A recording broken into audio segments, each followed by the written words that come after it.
Hi to everybody. This is Stefano Mazzarino, Geopolitics from Italy. Today we have a very interesting panel that is hosted between me and Diana of New WorldCon. We will collect all the questions that you want from our guest. Today we have a big panel. So me, New WorldCon. Ken from newsforthought, the Dr. Satoru Nagao from Matsuni Institute, Tokyo, Japan. After we will have some other guests. We are waiting for war in Ukraine and also for Konstantin from inside Russia and some other surprises. So if you have any specific question for our guest, just please put on the comments, and I will put it in the panel. So let me start. Can I just muted you 1 second because we listen like the sound.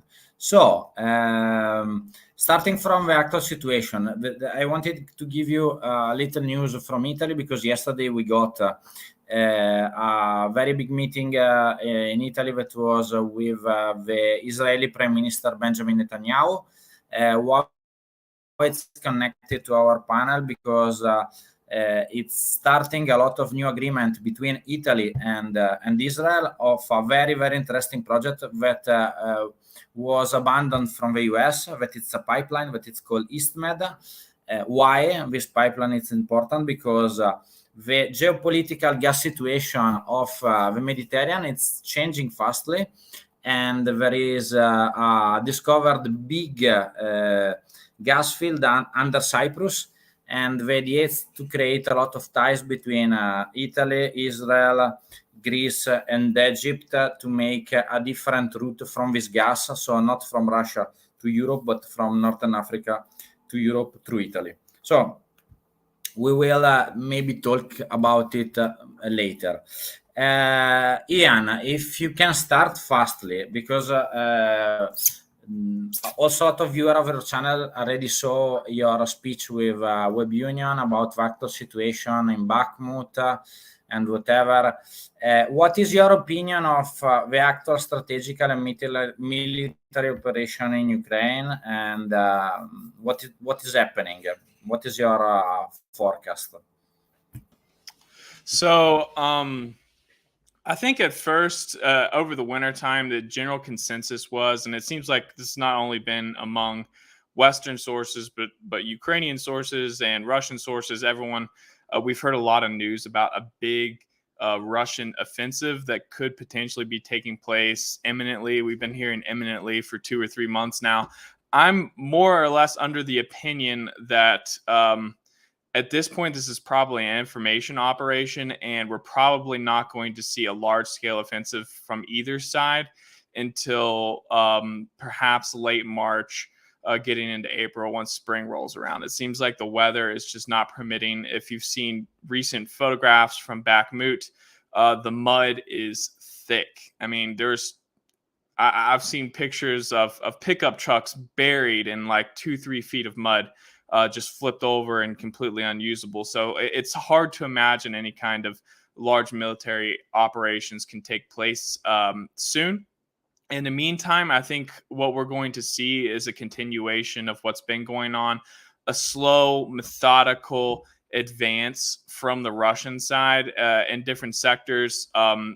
In terms of looking at this from the Ukrainian perspective, Bakhmut is certainly a troubling development, but I would be kind of optimistic if I were on the Ukrainian side, due to the fact that they have managed to repulse and kind of stop dead several Russian offensives, several other Russian offensive actions. I don't know if you could actually define them as whole offensives, more like perhaps probing attacks. It seems like there was a pretty legitimate attempt to take Vuhledar somewhere around a month ago. Ukraine managed to throw back almost all of those offensives, either losing a little bit of ground, like marginally losing some ground, or returning the front lines back to where they were previously before the Russians attacked. So outside of Bakhmut, most of the front line is in a stalemate. One concerning development for Ukraine would be the fact that going into the fall, there was several locations on the front line where they were actually on the offensive. Kreminna, Svatova, the northern Lugansk front was very much an offensive front for Ukrainians, and the Russians were kind of on the back foot there. Ukraine no longer has a specific section of the line where they have the upper hand and they are conducting offensives. It seems like they're in a defensive modality, basically along the entirety of the front from Lugansk all the way to Kherson region. So perhaps some positive developments for Ukraine fighting on the islands in the middle of the Dnieper River. However, I would say, they're probably a wash. Every time it seems like Ukraine captures an island, we get drone footage or something along those lines of Russian troops on that island again. So it's very back and forth. So it appears like both sides are really focusing on Bakhmut at the moment. And when that battle culminates, and this is my personal opinion, I believe that is when the Russian army will then try to conduct a larger operation, of which Ukraine is certainly preparing for. We have information that Ukraine has massed troops near Kyiv, Chernihiv, and also near Poltava. Seems like two separate army groups. We've heard rumors of the creation of two new army corps made up of all the various different armored vehicles that are being sent by the West. In terms of these armored vehicles, like the tanks, the Leopard tanks get a lot of attention. I don't really think 14 Leopard tanks is worth paying attention to. What is worth paying attention to is a little over 100 various different old post-Soviet model tanks that are being sent. The larger numbers are definitely better for equipping, big brigades and stuff like that. Also, the infantry fighting vehicles, the Bradleys, MRAPs, various other different NATO infantry fighting vehicles. We're actually looking at a very significant amount of armored equipment that's being transferred to Ukraine right now, outside of the tanks. The tanks are actually just a small fraction of it. So potentially Ukraine might have a pretty strong force put together in order to try and counter whatever the next Russian move is. If there's not a next Russian move, if those predictions fall flat, then Ukraine will have a little bit of combat power to try and attempt some kind of offensive in the Zaporozhye region towards Melitopol. However, personally, I am skeptical of the likelihood of success there, or if it even takes place at this point. I think, in my opinion, it seems like the Battle of Bakhmut has taken up far too many resources from the Ukrainian side. If I can just add something to what you said, there is a confirmation from Italian and French army that also the Mamba system, that it's like an equivalent of a US Patriot, was sent to Ukraine, and it's very expensive. If you look at it, it's much more expensive than the Patriot, because it's a new one. It's, I think, 2 or 3 years old. And it seems to me that the strategy of the actual stuff that was sent to Ukraine, it was more for the imminent situation defensive than offensive, as you said. Let me ask something to Satoru Nagao, because I was interested in 2 questions from Japan, and then we will pass to Ken. How is the Japan current position on the conflict in Ukraine, and what does its public opinion says about it? Because we don't have any, let's say, or very few news from Japan, so it's interesting to have a voice directly from Tokyo. Yes, every day we can watch news related to Ukraine, even if they live in Japan. And Japan's stance is very clear. We stand with Ukraine. and Russia violate the rule-based order. And if we allow Russia to do that, there's a possibility China will follow the same situation in Taiwan. Simply said, they will invade Taiwan. So, and because of the historical background between Japan and Russia, especially the Soviet Union, the atrocities in the just end of the World War II, our image of the Russia's invasion is very serious and simply bad. So that's why we share some sensitive emotionally. We share the same problem with Ukraine. Is maybe such kind of situation is happening in the Japanese mind. So that's why we stand with Ukraine. It's a very clear stance. But at the same time, Japan is located far from Ukraine, and currently people talk about when will the Prime Minister Kishida will visit Kyiv before the G7 meeting, or will the Zelensky join the G7 summit, or someone alternative will join the G7 summit in May. That is maybe topic we are talking related with Ukraine. But personally, I have another topic. I'm thinking about Russia's aggression Ukraine. Just we hear about the situation, about the situation in Ukraine, but we start to understand that both Russia and Ukraine cannot penetrate the defense line of others so easily. So that's why this war prolonged very long. So we cannot expect it will end within a year was. So what the change will happen after that? View from the current situation, we are worrying the situation will be looks like the World War One type, which is happened, the regime change in the one side finally. Or the other example we can imagine is Korean War type.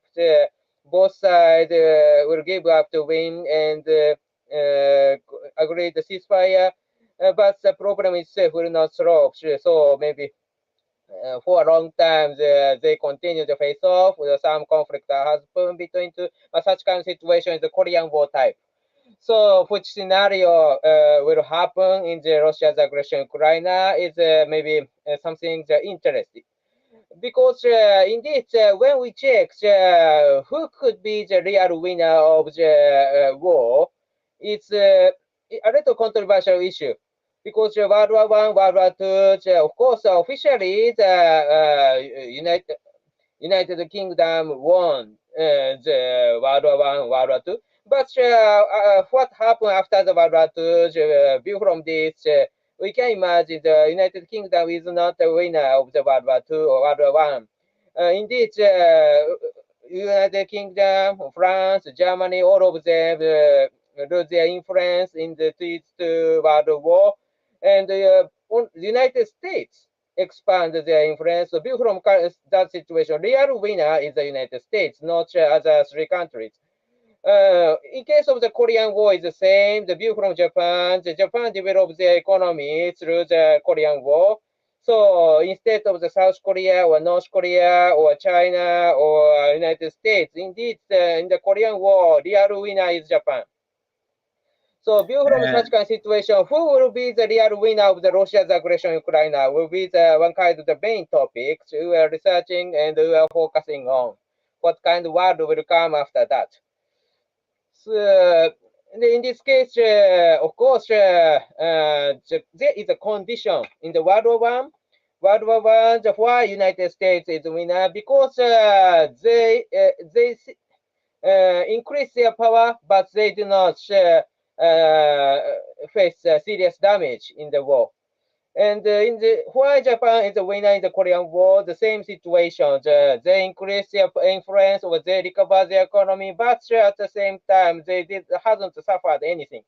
So that's why if there is a similar situation has happened after the war in Ukraine, these countries will be the winner. So in this case, how about NATO? How about China? Or how about Global South? Maybe we need to check one by one. Is the current research area I am focusing on. And, Satoru, yeah. if I can add something to this question, only to still to you, and then I will pass to Ken. How do you see China's position of not condemning the Russian invasion in Ukraine, but at the same time recognizing the territorial integrity of Ukraine? Because the position in Europe, it's very controversial, because it seems like to have one feet into shoes. That's an interesting question. So, but simply said, China is Russian side, I should say, because before the Russia's aggression Ukraine, Putin visit China and meet Xi Jinping and get one kind of the permission from China. And indeed, China needs Russia, because you can imagine that if the Russia Putin regime has changed and new regime is pro-Western countries, in this case, you can imagine China will be isolated, surrounded by the Western side countries.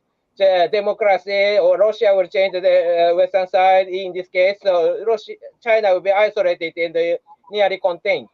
So China want to avoid such kind of situation. So how to do that? They need Russia. They need Russia. They support Russia. And if the Russia survive under the Putin regime or pro-China regime, it is only way China can survive. So under such kind of situation, even if the China say we are neutral, we suggest base proposal, this is just a gesture. The real opinion is they need Russia. And Russia needs China too, because their economy rely on the exporting the natural resources. And who is the buyer? The China is the main buyer. So now Russia's weapon export is maybe because of the Russia spent too many in the war, they cannot export weapons so much. But at the same time, still China is the main importer weapon technology from Russia. So that's why for Russia, China is needed. And for China, Russia is needed. That's why China want to save Putin regime or pro-China regime in Russia. So under such kind of situation, what should China do? Of course, China should support Russia. But at the same time, as a careful manner, China want to avoid the situation U.S. impose the strong sanction against China, because currently United States start to understand China could be the rival of the United States. So that's why if there is a legitimate reason that the United States will impose strong sanction against China. So under such kind of situation, what China can do is covertly they will support Russia. There are many examples they have already done. For example, the trade with Malaysia. When we check the population of the Malaysia, currently the China and Malaysia trade is too big. But this is indirect route. China exports to Malaysia, and Malaysia exports to other countries export to Russia. So that's why this trade has increased increased the size. So China is supporting Russia. China must support Russia, and China needs Russia. And Russia needs China too. That's why they cooperate very deeply. Okay, thank you, Satoru. One question, like for both, for Ken and Ian, it's more military. Let's say two questions that are connected. One is like U.S. intelligence from today report of Institute of Study of War said that warned that individuals with ties with Russian intelligence may be planning to attempt instigate an insurrection in Moldova. Opinions about it? If let me okay, I was because you were without mic, Ken, so I activated. And the second question is that in Moldova, and I went there like many times. I don't know if you know it, but there is this Kubazna ammunition depot in Transnistria. That it's about with 20,000 tons of Soviet-era weapons. Do you think that this type of, let's say, riots in Moldova that we had in the last weeks could be connected to the control of this depot? But actually, it's surveilled with 1,500 Russian troops. Well, first of all, I'm not sure how. Yeah, can you hear me? Okay. Yeah. Hello. You can hear me? Okay. We can. Okay, sorry about that. Yeah, like I said, I'm mobile, so forgive me there. So Moldova, obviously, Russia wants to open up a second front. If they could open up another front in Belarus and open up another one in Moldova, that's a given. That's without question. If they can get a pro-Russian government in Moldova, that's absolutely what they're attempting to do. Of that, there's no doubt. As far as the ammunition depot is concerned, it's basically a big explosion waiting to happen if something does happen around there. And with obviously the surgical strike capabilities, that's something that's possible if Moldova comes into the fight, and certainly on the side of Russia, it's very possible, because obviously nobody's going to consider Moldova Russian territory per se, or at least not the Transnistria area of Moldova. So it really does depend on whether or not any type of coup, if you want to call it that, would be successful in the Transnistria area of Moldova, or Moldova in general, whether or not something would happen at that depot. Insofar as something that actually happened in Moldova, well, I go back to what I had said originally, and that is Russia is absolutely attempting to do. While the prime minister in that group stepped down, the president has steadfastly said, that's not happening. That's not going to happen in her time there. So, that's very positive. That's a very positive look. I mean, it seems like everybody understands the danger that another front from Moldova in that Transnistria area would present, because it would not necessarily encapsulate Odessa, but it would certainly put a pinch on it. And that could be a problem for that narrow coastline that they actually maintain control of, especially with Russia still controlling Crimea for the foreseeable future. But I'm not sure how long that future is. I'm not trying to sound like a maximalist here, but I think the idea that people thinking that, I don't know if you heard, but Podolak, Mikhailo Podolak, one of the President Zelensky's close advisors, had mentioned yesterday that he expects a counteroffensive in 2 months. Well, Sun Tzu, the first thing we learn about the art of war is that all war is based on deception. I don't think they're going to just arbitrarily give them Russia their timeline on when they're going to mount a counteroffensive. I think that's just completely bogus information. And I think the reality is what you've seen from NATO, what you've seen from the U.S., basically not condemning, but arguing whether or not Ukraine should continue up their efforts in Bakhmut. I'm not sure that it's as much condemnation as one may suggest. I think that certainly Russia would like to, solicit, but I think what you're seeing in Bakhmut is actually a brilliant military strategy. It's not quite a Fabian strategy in Bakhmut where you have the asymmetrical warfare. It's not quite the elastic defense that was used so effectively against Napoleon by Russia, ironically. What I think you're seeing is a little bit more of a contemporary version of it. Matter of fact, I call it the rope-a-dope, which is the old Rumble in the Jungle with Ali and Foreman. I don't know if you know your boxing, but basically the strategy was Ali basically covered up and laid against ropes and let Foreman wear himself out. By the end of the fight, he barely even laid a glove on Foreman, and Foreman was on the ground. The fight was over. And I think that's what you're seeing in Bakhmut. You're basically seeing Ukrainian forces hold a very solid line of defense, and they're letting the Wagner troops, in essence, just wear themselves out, crashing troop after troop, and causing themselves a significant loss of life and armor. Now, that being said, it is costing Ukraine, and any fight is going to cost the aggressor or the non-aggressor, I guess. But it's costing Russia significantly more. Some were saying 5-1. Now some people are saying 7-1. And those are untenable odds. I mean, those are just untenable numbers. So usually in a defensive stratagem, you're expecting maybe a 3-to-1 ratio, and you're expecting with 3-to-1 ratio to be able to take over the defensive position. You're seeing, if you're seeing 5-1 and 7-1 and you're being unsuccessful, well, you're just wasting troop and material, which is exactly what we're seeing, which is why you're seeing T-62s being pulled out of mothball.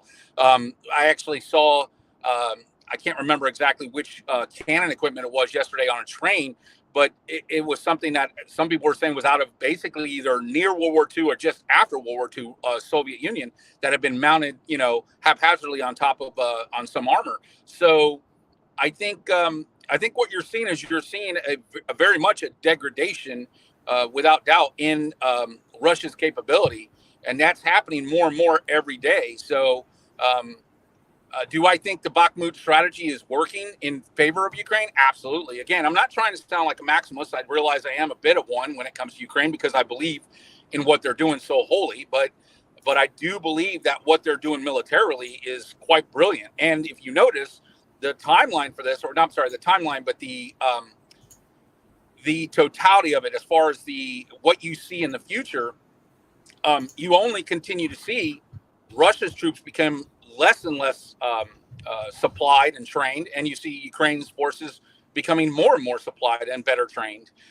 In fact, I think we already saw the Patriot system is now in Ukraine, waiting to be actively used. The Challenger 2s are on their way. I think the Leopard 2 training is already complete, so those are going to be starting to show themselves inside Ukraine. And none of this is a negative for Ukraine. This is all nothing but positive for Ukraine, whereas conversely, it's the exact opposite for Russia. Now, you had mentioned China and China's support of Ukraine, or lack thereof. That's that is, you can't call that anymore China if you wanted to.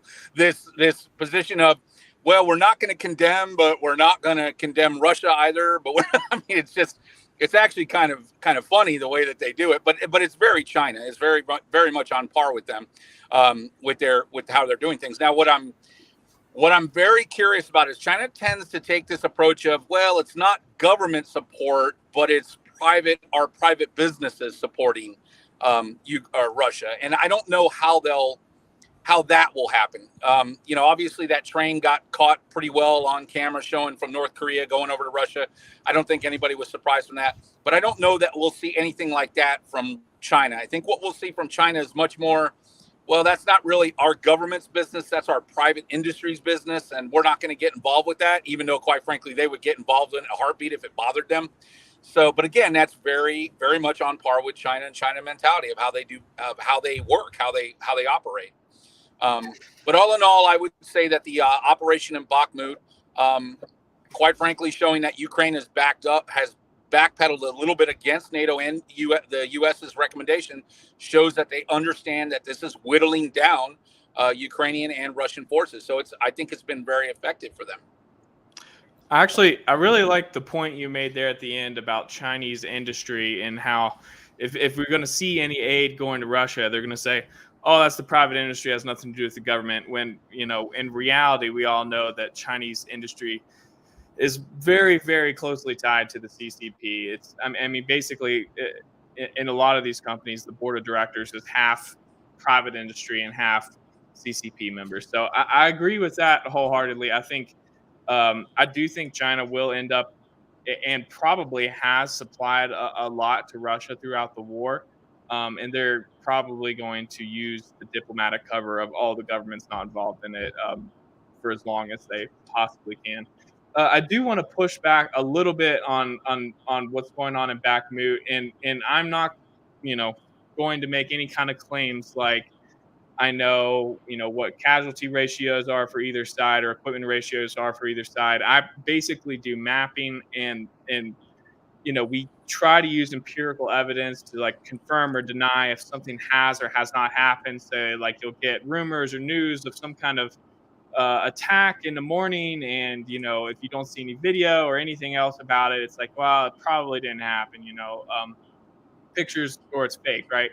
But we use a lot of drone footage, and we get footage of destroyed equipment from both sides. And in my personal assessment and opinion, and we probably like have seen different information. I think it's too difficult to tell which side is taking on more losses. And in my personal opinion, I don't see the very recent claims of 5-1 and 7-1 casualties being very practical, especially considering the large advances that Russia has made on the flanks. Just looking at the way that the battlefield looks at the moment, I believe it's probably a very hard stretch to say that at this point in the battle that on a daily basis, Russia is taking significantly more casualties than Ukraine. Now, if we were to talk about Bakhmut in the whole, like the early phases of it, where the Russians were caught on the outside of town, like barely even skimming into the outskirts of Bakhmut,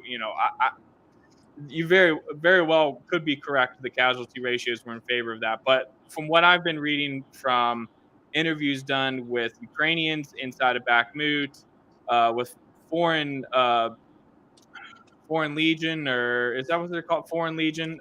It is Ukrainian Foreign Legion. Yeah. It seems to me like the death toll on the Ukrainian side in Bakhmut is certainly very high, and I'm, I personally think if Ukraine was going to win a battle like this, they would need to inflict 5-1 or 7-1 casualties on the Russian side for it to actually come out in favor, because of the massive manpower and equipment advantages that the Russians do have starting into the war. I mean, everyone knows Russia has, 3.5 times the population of Ukraine. Ukraine actually lost a lot of its population in the first couple weeks of the war. Some have come back, but a lot have remained abroad. And also a large chunk of that population was caught up behind where the Russian front line was in 2014 in Donetsk, Lugansk, and Crimea. So, I mean, the way I have seen this and always have seen this is Ukraine certainly has a valiant and noble cause for fighting, but I've been very pessimistic over their chances. Now, they have managed to conduct things very well. Like I said, I definitely believe in terms of the winter battle overall, they went into it with a manpower disadvantage for the first time in the entire war, with Russia raising 300,000 new conscripts. For the first time, it's actually kind of a manpower mismatch. If you look at overall the amount of ground that's been lost since the winter started, Ukraine has done very well, in my opinion, in that aspect. But in terms of like nailing down like exact casualty ratios and saying that Ukraine has come out on top in the Battle of Bakhmut, I'm really not sure about that. Well, me being basically a student of history, even recent history, I mean, I remember at the beginning of the winter that, they had said that going to be dire for Ukraine, that Ukrainians were going to be starving, that, they were going to end up all but, losing the war, or at least certainly having to capitulate more soil over the winter. And nothing has been further from the truth. The strikes against the infrastructure didn't have the effect. In fact, I believe it was either Estonia or I can't remember who it was, Slovenia. Somebody is offering to actually upgrade Ukraine's infrastructure, their electric infrastructure, into the more modern EU standards. So I think, again, this has had nothing but positive effects. I mean, obviously, other than the loss of life. I mean, nobody wants to see that. I don't want to see that. But the reality is that this war has not gone in any way, shape, or form Russia's way. And I think that could be, I think that's fair to say from day one. And I think every time we hear someone say that, this war is going to end, or that something's going to happen, or it's going to be a major push by Russia, it simply hasn't happened. My latest concern, honestly, has been the Zaporizhzhia nuclear power plant. What would happen if they did cut off power, and God forbid one of those 10 diesel generators were to fail? What if we were to have some kind of meltdown? And the reality is, would there be outside interference? Would NATO or the EU have to get involved in that, because that would be something that would affect outside borders? Those are the big situations where I'm thinking, okay, how is that going to, evolve this war? But as far as the day-to-day grind of Ukraine versus Russia on the field of battle, Ukraine has proven themselves basically time and time again, not only up to the task, but superior to it, and has pushed back Russia. I think Russia at this point in time is using that Stalin axiom of quality or quantity has a quality all to itself, and just throwing more and more bodies at it. But I've heard certainly from people that I know in the field, and these are actual fighters, that have said repeatedly that, the troops are definitely not well trained, not compared to what was dealt with in the beginning, and that they're, for all intents and purposes, these are people off the streets that have been handed an AK and said, hey, do your worst, see what you can do. And, you can see how that's merited out in the long run. Thank you, Ken, and welcome to We Are DPA, Defense Politics Asia is with us. So this panel, I'm the only European of the panel, so I'm in completely minority today. So 2 Asians and 2 Americans, so I'm in between. One question for you. that I was collecting before. Russian forces, this is from an Institute of Study of War report of today. Russian forces continue to establish defensive lines in the areas, in the area. It is far from the current front lines and the areas in Russia that will likely never see fighting. What does it mean? Connected to this one, only for you, Wyatt. I saw a lot of OSINT of the defensive lines that were, let's say, discovered in the southern and the eastern front. What does it mean? What is happening? Oh, so I just want to say hi to everyone. I'm Wyatt from Defense Politics Asia, and I want to say hi to Ian, Stefano, Ken, and Satoru-san. So, sorry for being late. I was in another recording, and it got overtime. So the additional line of defense, of course, you can see it in a pro-Russian way or neutral way or pro-Ukrainian way. A pro-Ukrainian way would probably see it as the Russians are feeling very not confident, that they need to put defensive lines in case of Ukrainian breakthrough, and that is probably something true if you look at the situation during the Kherson offensive or during the Balaklia offensive, where the Ukrainians have broken through to the Russian defense line, but the reality is that is not true, because the breakthrough of the lines was because the Russians did not have enough troops during those days, because all the contract troops have been taken back. The lines was manned by militias and whatever troops that they remain and the volunteers.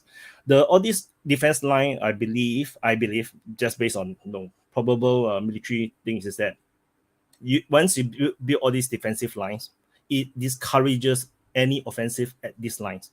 The Ukrainians will have to make considerations. Okay, if I attack these lines or these areas, or I try to do a breakthrough, there will be additional lines behind, and that will just simply discourage them to attempt. It's not necessarily means that they will definitely see fighting. Just like you mentioned, they'll probably never see fighting. But the line, it's just like in chess, when you just move your pieces in a certain way to prevent or discourage an attack from that direction. So it's simply that. So like for example, the Russians have built lines along the Kharkiv border. That will actually just simply discourage the Ukrainians from trying at all. Like if they want to make any military plans, it just make it very difficult to convince themselves that that is actually a good idea.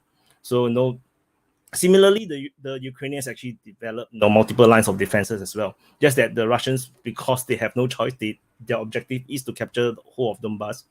They have to just bash through the defense line. Whereas for the Ukrainians, they can choose, but they at the moment they don't seem to have a lot of options because the Russians have mobilized and there's enough troops to cover all the lines. Yeah, so that's how I would answer that question. That's my neutral view. A pro-Russian view is just that we just have so many troops. We just want to make sure that the Ukrainians have no chance. But I don't go for the pro-Russian, pro-Ukrainian kind of tropes. War in Ukraine. So we have also war in Ukraine. So welcome. So the panel is finally full. Maybe there is one. Thank you for letting me in, and I apologize for being late. Sorry for that. No problem. Things happen in life. I just came in. Stefano, if you'd like, I actually have pictures of the trench lines and videos of the trench lines I could share with you. You can share it.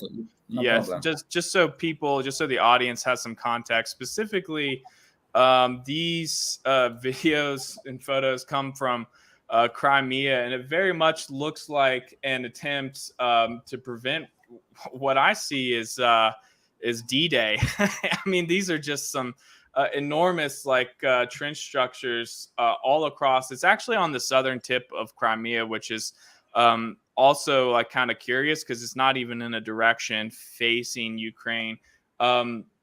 Arguably, looking at this is showing the coastline of exactly where these trench lines are. Closer up views of them. They're multi-layered, and we do have also video, which unfortunately I don't have with me right now, that shows actual construction workers on the ground throwing this stuff together. And I mean, the scope and scale of it's really massive. So this is exactly what what the audience I mean. might find that interesting. So this is exactly what I mean by the Russians it's not out of fear. If you really go into a very pro-Ukrainian kind of mentality, you think the Russians are afraid. It's not. It's simply it's not a lot of money. To be honest, they just have they have trench digger. They just dig out a trench and put some troops there. But it will discourage the Ukrainians from attempting to land or try an amphibious assault that can do a massive breakthrough and cause a lot of PR problems for Russia. Maybe not military problems, because amphibious landing is very difficult, but it will cause a lot of PR problems, and it will be a PR victory also for the Ukrainians. But by having that line there, they will have to rethink whether to even try, because that may turn out really badly, and that will become a reverse situation where it become a PR problem for the Ukrainians themselves. So I see it slightly differently. I think, there's probably a little bit of that, yeah, but I think also it kind of just shows Russia's insecurity over Crimea to begin with. I think there's a pretty good argument that the entire war started over Crimea. If you look at the places that Russia has captured and have tried to hold on to, like Kherson, in terms of the east bank of Kherson, this is where the I believe it's called the Trans-Crimean Canal runs through. That canal was closed off after 2014, and basically the peninsula of Crimea was drying up, is not economically viable. There's a pretty good argument that public opinion, which I don't trust any polling in this part of the world, but there's a pretty good argument that whereas the citizens of Crimea were more accepting to Russia from 2014 and in the time of 2014 than they were right before the war started, because of the economic decline in Crimea from the lack of resources. So I think that, that along with, the obvious that, Crimea is only connected to Russia by a single bridge. We saw how vulnerable that connection was with the bombing of the bridge. And they're, very costly battles for Mariupol and the obvious focus on trying to hold Zaporozhye region. I think that Crimea is kind of like the biggest soft spot for Russia, right? Like they see Crimea as life or death.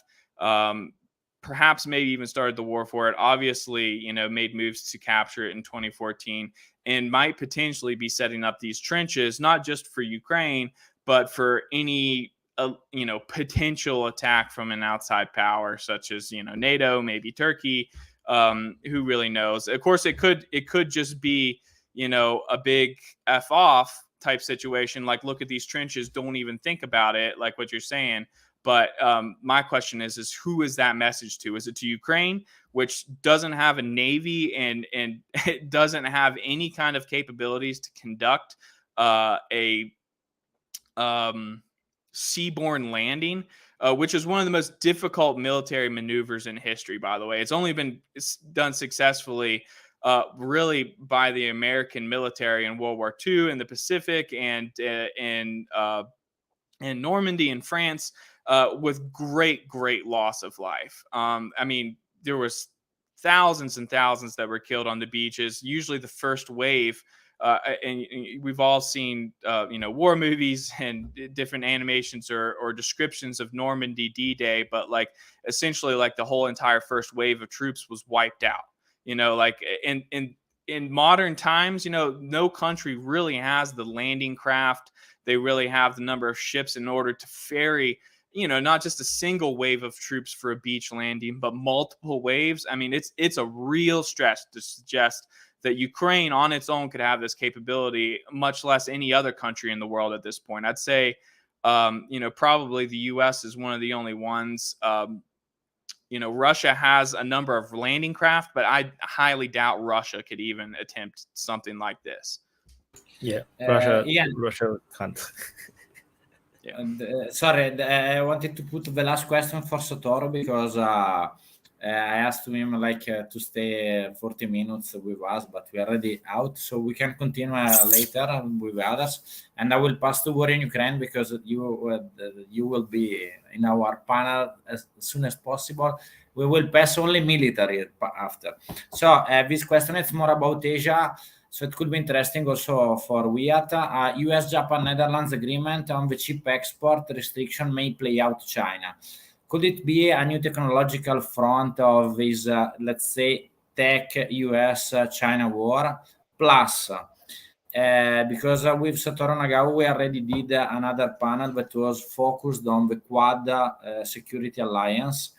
Could it be, let's say, this controversial position of China still, let's say, one reproduction of what is happening in Ukraine for the situation of Taiwan?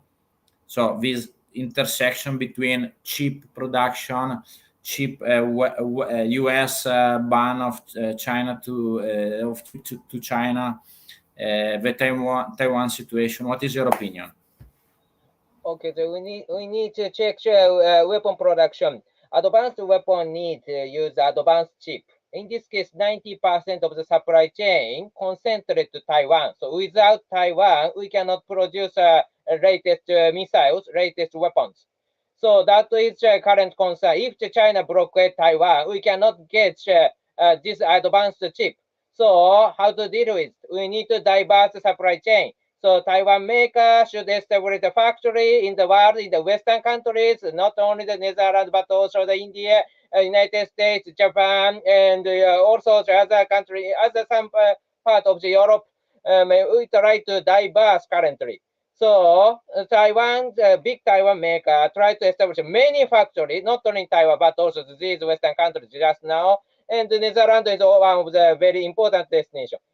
So that's why this is very important military issue. This is, we call the critical technology in the peacetime, but critical technology means that direct link with the military equipment. So so this is one kind of new front, maybe questioner said, that is interesting explanation. This competition is a competition in peacetime, but the direct link with deterrence, direct link with the military strategy. So that's why this is very important front. That's true. And but of course, the chip is not the only matter. There are many issues related with it. After the U.S.-Soviet Cold War, our economic system should open up. And currently, for example, the big company like GAFA invest more on the research and development than the government. That's why the technology, many technology related to the military is dual use. So civil purpose technology, we can apply this technology to the military equipment. That's why we need to restrict, we need to control, government side need to control this kind of dual use technology to win the competition with other rivals. And the chip is one of the examples. So that's why this is very important in the long run. And that's why this is issued as a front. Thank you. Yeah, I agree with Satoru-san's the thing because the chips generally, you know, China can make chips, but the chips are not at the level of what Taiwan is making. The is not the most high tech semiconductors. The Chinese are trying very hard, but they are always multiple years behind, and which is also why you can see that Huawei phone suddenly have gone from the market. No, you want to buy Huawei phone is basically not in the market. It's gone for good, simply because the Taiwanese semiconductor company just left. TSMC has just left China. So all these sanctions is just a matter of time thing. Ever since the Trump first announced the sanctions or the trade war, it's just a matter of time. I'm just surprised that Biden actually followed through as well. So it does shows that Biden do not have very good reputations in terms of like a lot of people do see him, especially on the right, see him as corrupted. But the fact that even under his reign, under his leadership, the sanctions continue shows that how dangerous China has become economically, in terms of power and influence against the Americans. That even Biden would follow through with whatever Trump has already started, and the thing is, people don't understand how powerful, how dangerous this kind of chips are. The advanced technology is. Just look at the AI technologies nowadays, like ChatGPT, the kind of thing that they can do. Imagine that kind of AI power applied on military things like target acquisition. For example, they can scan through a photo of the satellite images, immediately pick up all the military units and vehicles and infantry positions. Because previously in military intelligence, what we have specialists that go through the photos slowly, and go try to find where the enemies. But you have AI now.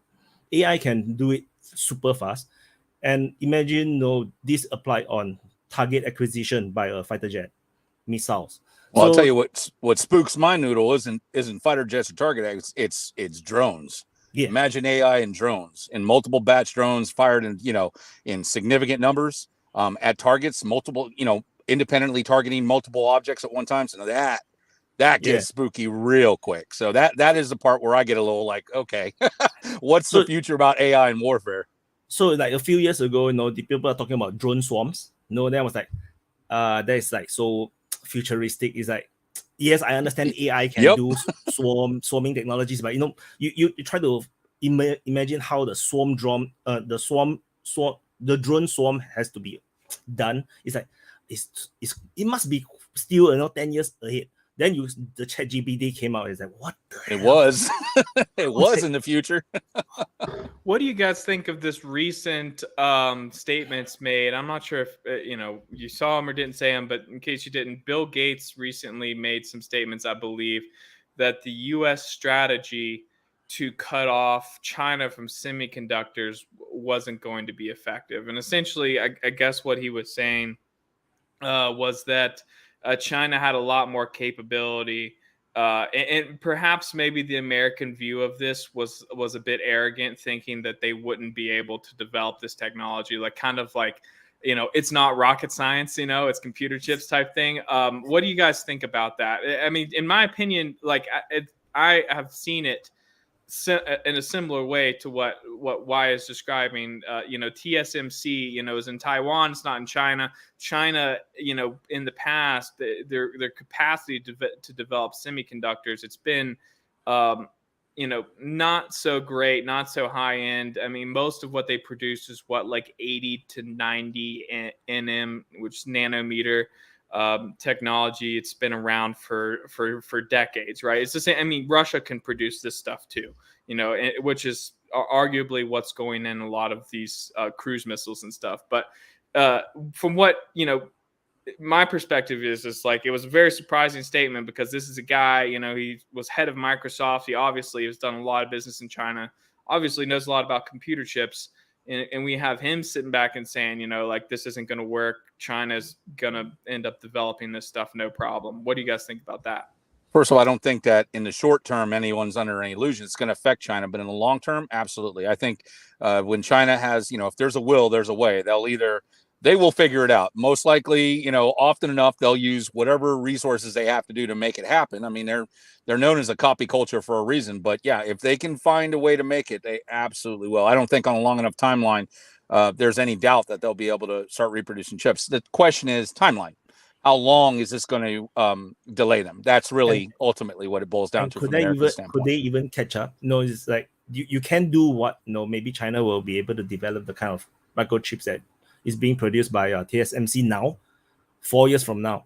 But then 4 years from now, TSMC will be producing even more powerful chips. So correct, and that question brings up something else too, because what America and the Netherlands did, what I was curious about is how much pressure that's going to put on China when they start, keep looking their eyes on Taiwan. That's where I think of, militarily, is that going to be more an impetus to be more of an impetus, but will they actually commit to some kind of action in Taiwan?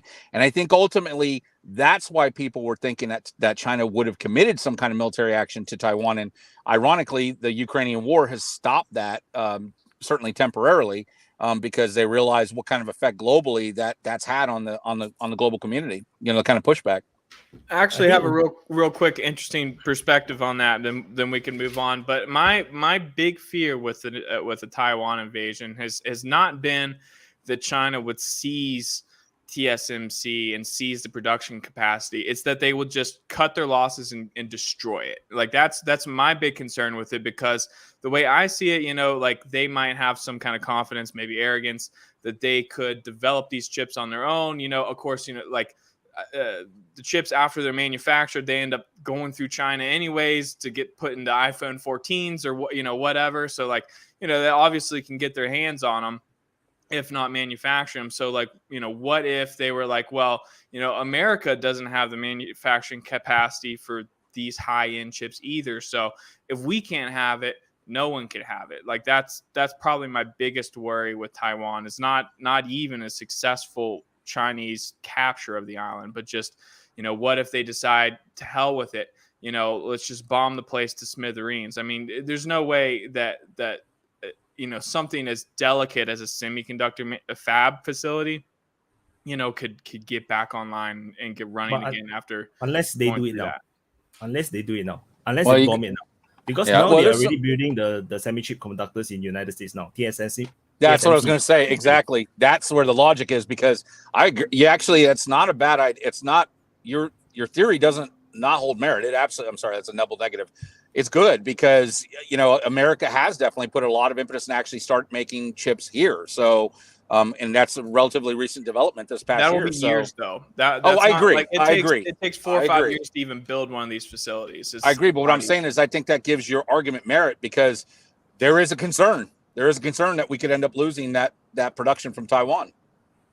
Yeah. So that sounds like it's like you're talking about like whether China would take action against Taiwan. I feel that the Ukraine war in two ways cause it to not likely to happen. First thing is the sanctions that they applied on Russia was frightening to the Chinese, because the Russians can sustain such a sanction because they have everything they need in the the raw materials, oil, gas, food. They have everything. China do not have them. China need to import them, and this kind of sanction will kill off China, and it will collapse the entire country. They're already having a lot of problems just right now. This moment now is already a lot of problems for them, so they can't sustain that.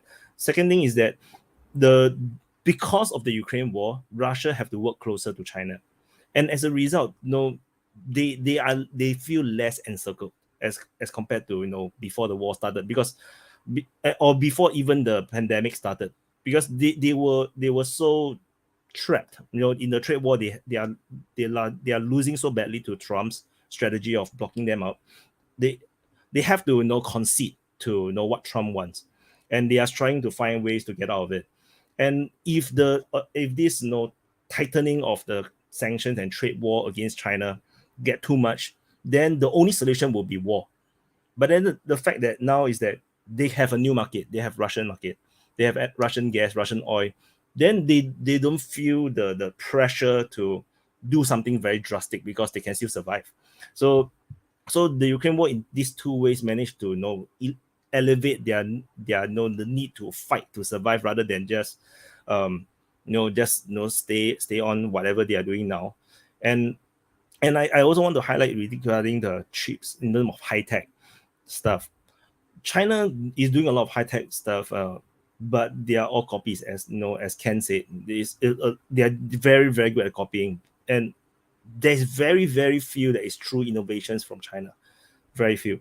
So if you look at the extreme high end, extreme high tech stuff, like for example vaccine production, to create a new vaccine, they struggled badly. Until now, they are still unable to recreate a mRNA kind of vaccine. Their own Sinovac and other Chinese vaccine all doesn't work. So this is just one small little example of the difference between at the elite top end in terms of technology and research. Every little bit can make a huge difference. Like if you look at the Ukraine war, the Ukrainian fighter jets versus the Russian fighter jets, the kind of difference, 5-10 years difference in terms of technology, means that the Ukrainian jets are always getting shot down way more often than the Russian jets, and all these little bit counts. So even though yes, the Chinese could do all this technology, they can find a way to produce the smaller microchips. They can maybe do the programming eventually to reach the standard of what the Americans can do. But that little bit that they are losing out will be the difference between my swarm of drones taking down your swarm of drones.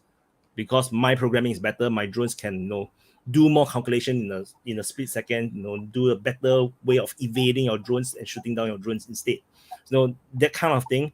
So yeah, I'm less worried about China, but I'm still pretty worried about China, but just less worried than before the war. Because when at the beginning of the war, my worry was Russia have a very, very quick victory over Ukraine, and Ukraine collapsed very quickly, and that will encourage the Chinese to see that attacking Taiwan might actually be a solution. Now it's like it's not a very good solution. Yeah, but that's my point of view. Let me put a question for a war in Ukraine, because we didn't have any intervention from him. So welcome. I have two questions. Firstly, one that is about Stoltenberg said from the public that Ukrainian ammunition use it outstripping supply. How capable is the US West to ramp up production? And the second one, that is connected still from the public. Do people believe you can defeat nuclear power in conventional warfare? Why would the other side lose? Is that you died for nothing and leaders just sign a treaty? This is from the public. So the one was about the capability, in your opinion, about the extra supplying to the Ukrainian side of ammunition, and the other one of, let's say, a war between Ukraine and Russia with, let's say, controversial conception, with one side with nuclear power and the other side no. War in Ukraine, if you want. Yeah. So going back to the first question about ammunition, don't think that West has enough production capacity for what is needed for the war. So in other words, the situation shows that it's king is naked. And I think it's very clear to Russia, it's very clear to China. There is no quick and immediate way. By quick, I mean within 3-6 months to increase production to the necessary level. I mentioned, I think in a video yesterday, that just one facility in Russia used to produce 1.1 million shells per month. For what it is right now in this war, you probably need, like, let's say the best case scenario is 900,000 per month. If you really kind of like on the light diet, it's 700, between, let's say 600, 700. So West does not have that capability. And the only sort of saving grace is that Russia doesn't have it either, because they actually destroyed their own facility as well. So they cannot produce in this kind of like magnitude right now, and cannot resurrect that production very easily, because that production is actually, ironically, was using equipment from like Skoda from the US. So it's always built by Soviet Union using how Lenin said, like, we're going to hang capitalists using the basically by buying rope from them.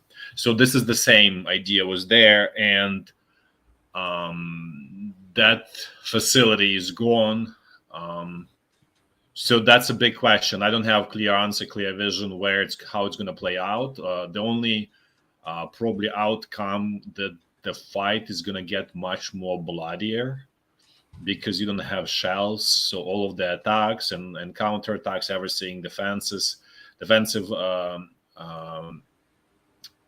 warfare is going to become much more costlier in terms of the human lives. So that leads to very high losses on both sides, and in a way, maybe it is speeding up the end of the war, because simply you run out of people to fight with on both sides.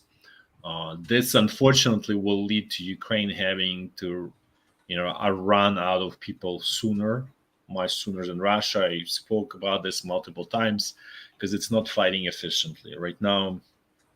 If you like simply extrapolate everything, you would say Russia wins. But I'm saying that extrapolation is always a bad way to predict anything. So this is the first one. The other one was about can you win against the nuclear power? The question in itself tells a lot about the person who asked the question in the first place, because he's apparently don't understand what's going on, and really have really poor, I would say, perspective of, in a way, I want to say pro-Russian perspective. It's loaded question in the first place. But I'll answer this way: there's no option. You're gonna die or you're gonna win. So you're gonna continue fight, whatever it leads you. And so that's what Ukraine does. So you still, the Russian answer is, without Russia, we don't want this planet to exist. The same is answer from Ukraine. Without Ukraine, we don't want this planet to exist. Let it go to hell.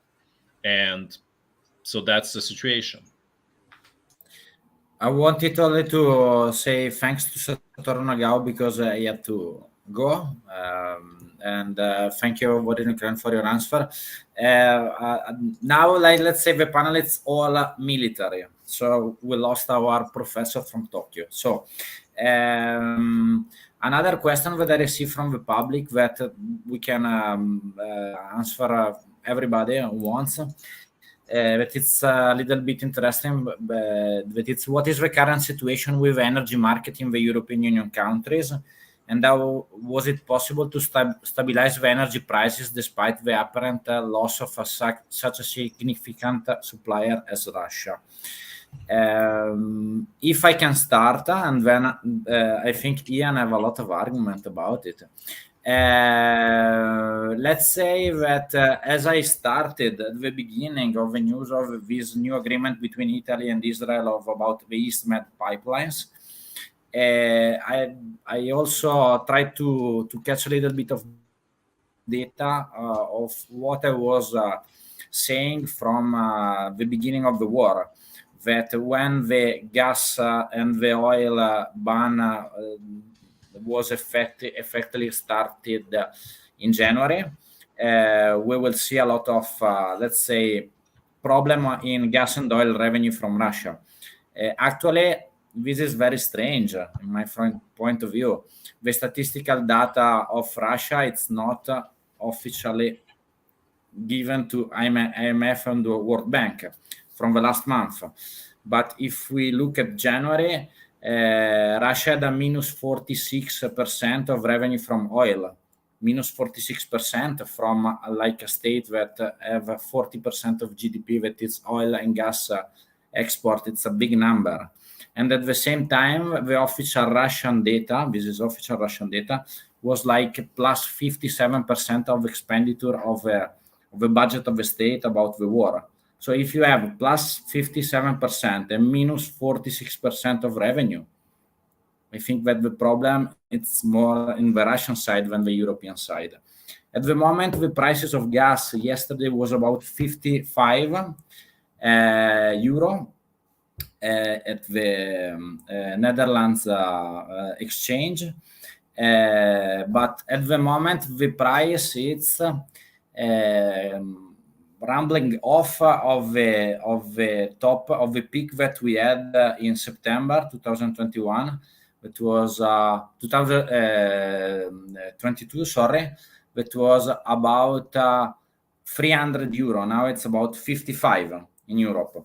So the stabilization of the market, it's going from a different perspective. That it's from south to north, the pipelines, and not from east to west, Russia to Europe.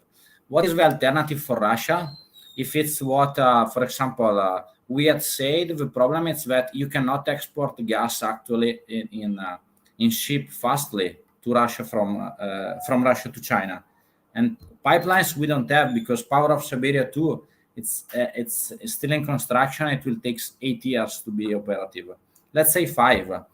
If we have cut 40% or 50% of the revenue of Russia for the next months, I think that I don't know how much could be economically sustainable situation for the Russian Federation.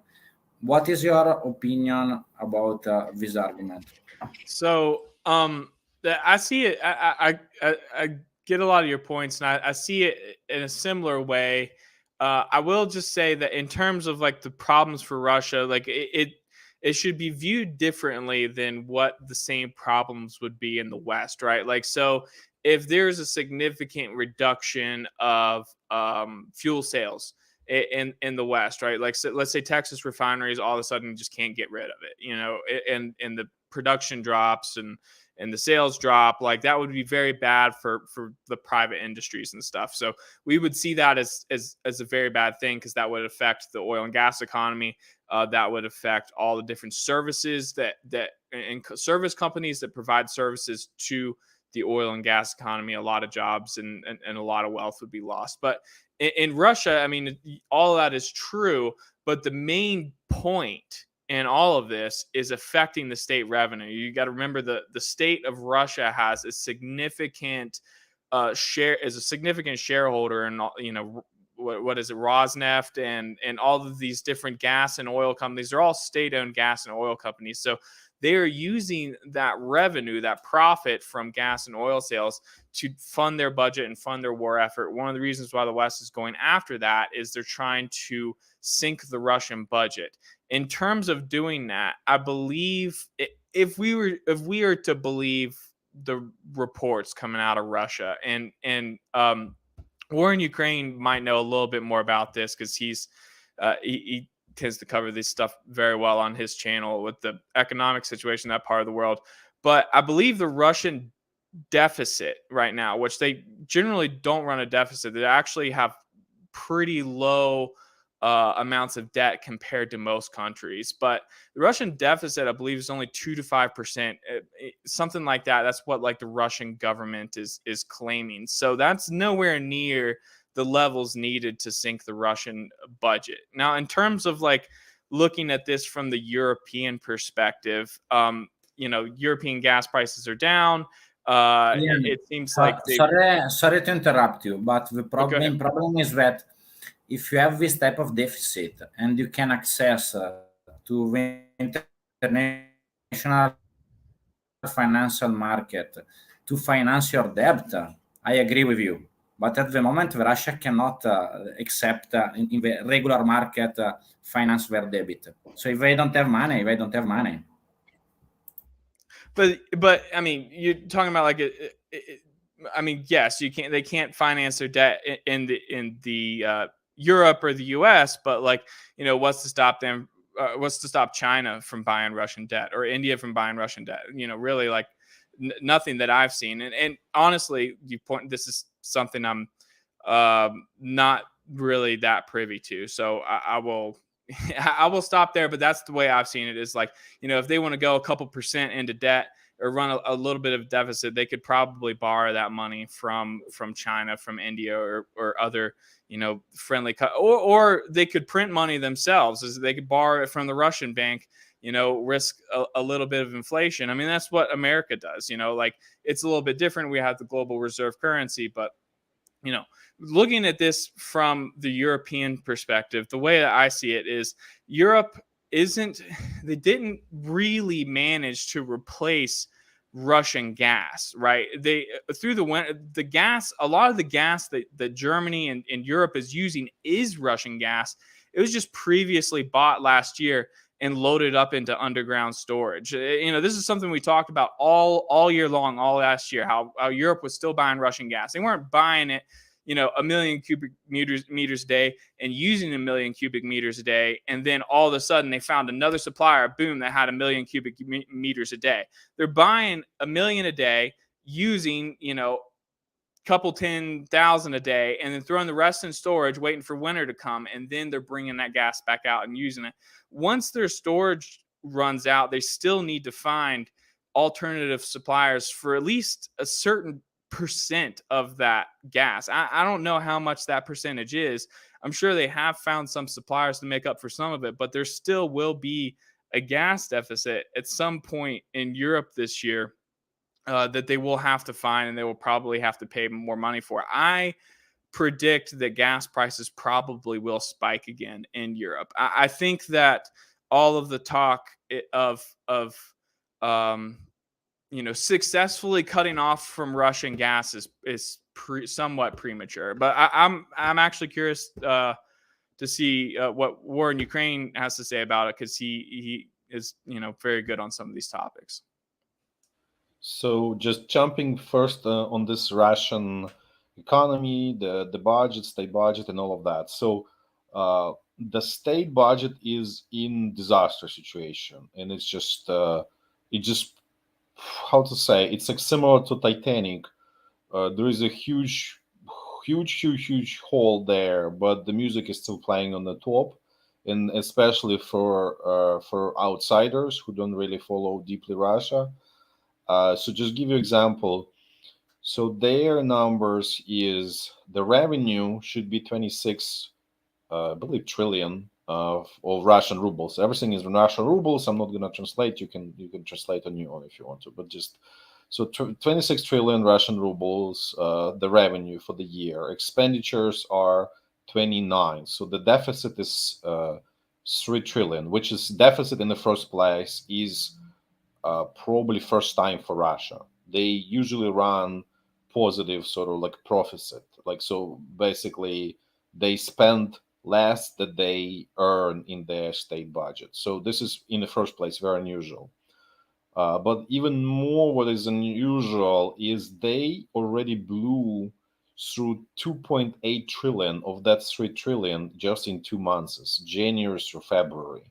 So the shortfall in the revenues is huge. If you run rate that 2.8 for the entire year, it's about 15 trillion. So they don't have so think about this, they don't have 15 trillion that they need. So, and the numbers are 26 and 29. So you see that this is essentially basically half of the revenues is gone. So it's an extreme disaster there.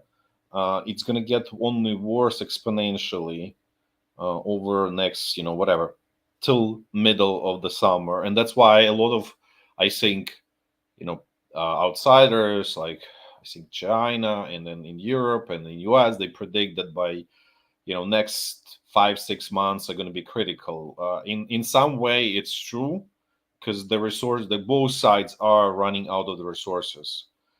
In terms of what Russia does to cover that shortfall, they have this kind of like a national wealth fund, similar to like you're probably familiar with like Norway. They have huge one in the Persian Gulf states, those oil states they have. Russia has obviously a much smaller one, but they do. So they basically use that savings account right now, but that will not last them for long. So maybe till the middle of the year, probably something like that. And like the other part of it is some of it was blocked in the West, so it's unclear what they actually have at their own disposal. So that's another big unknown that you cannot sort of solve this equation because it's unclear what's being blocked. So the situation is extremely bad and difficult. At the same time, I want to say this. It's not going to undercut Russia or will change their resolve to fight. They will fight. Like, I'll tell you this, like, during World War II in the Soviet Union, the number of people who died, like civilians, on the Soviet-controlled territory was higher than on German-controlled territory. So basically the number of people, if your chances of surviving as a civilian on a Soviet-controlled territory where there's no war are much lower than you were on a German-controlled territory. Because what happened is no food, no nothing, everything goes to the war effort. And a lot of people simply starve to death, and you work like 16 hours, 18 hours to death on the military factories. So so that's why like the people really don't understand the extent to which, let's say, Russia can go to. Probably right now people are much more sort of, they're not as hardcore as, let's say, 80 years ago, whatever it is, 90 years ago, but it still means that, but let's say West is not hardcore at all, is extremely weak from that perspective. So again, it's all a relative battle, and how it's going to play out, we'll see. So that hopefully answers that question. Oh, and in terms of Europe, from what I know, from what I'm seeing, is essentially the big help was actually U.S. and LNG supplies from the U.S. They cover about 80% of what sort of used to Russia to supply, and then 20% is deficit, and that's why you see European industry is dying. That 20% that's undersupplied is dying off. I mentioned this like yesterday. I mentioned that this Spira, I think Spira game, the company in Germany, that they closing down aluminum smelter, which is extremely energy, how to say, intensive production.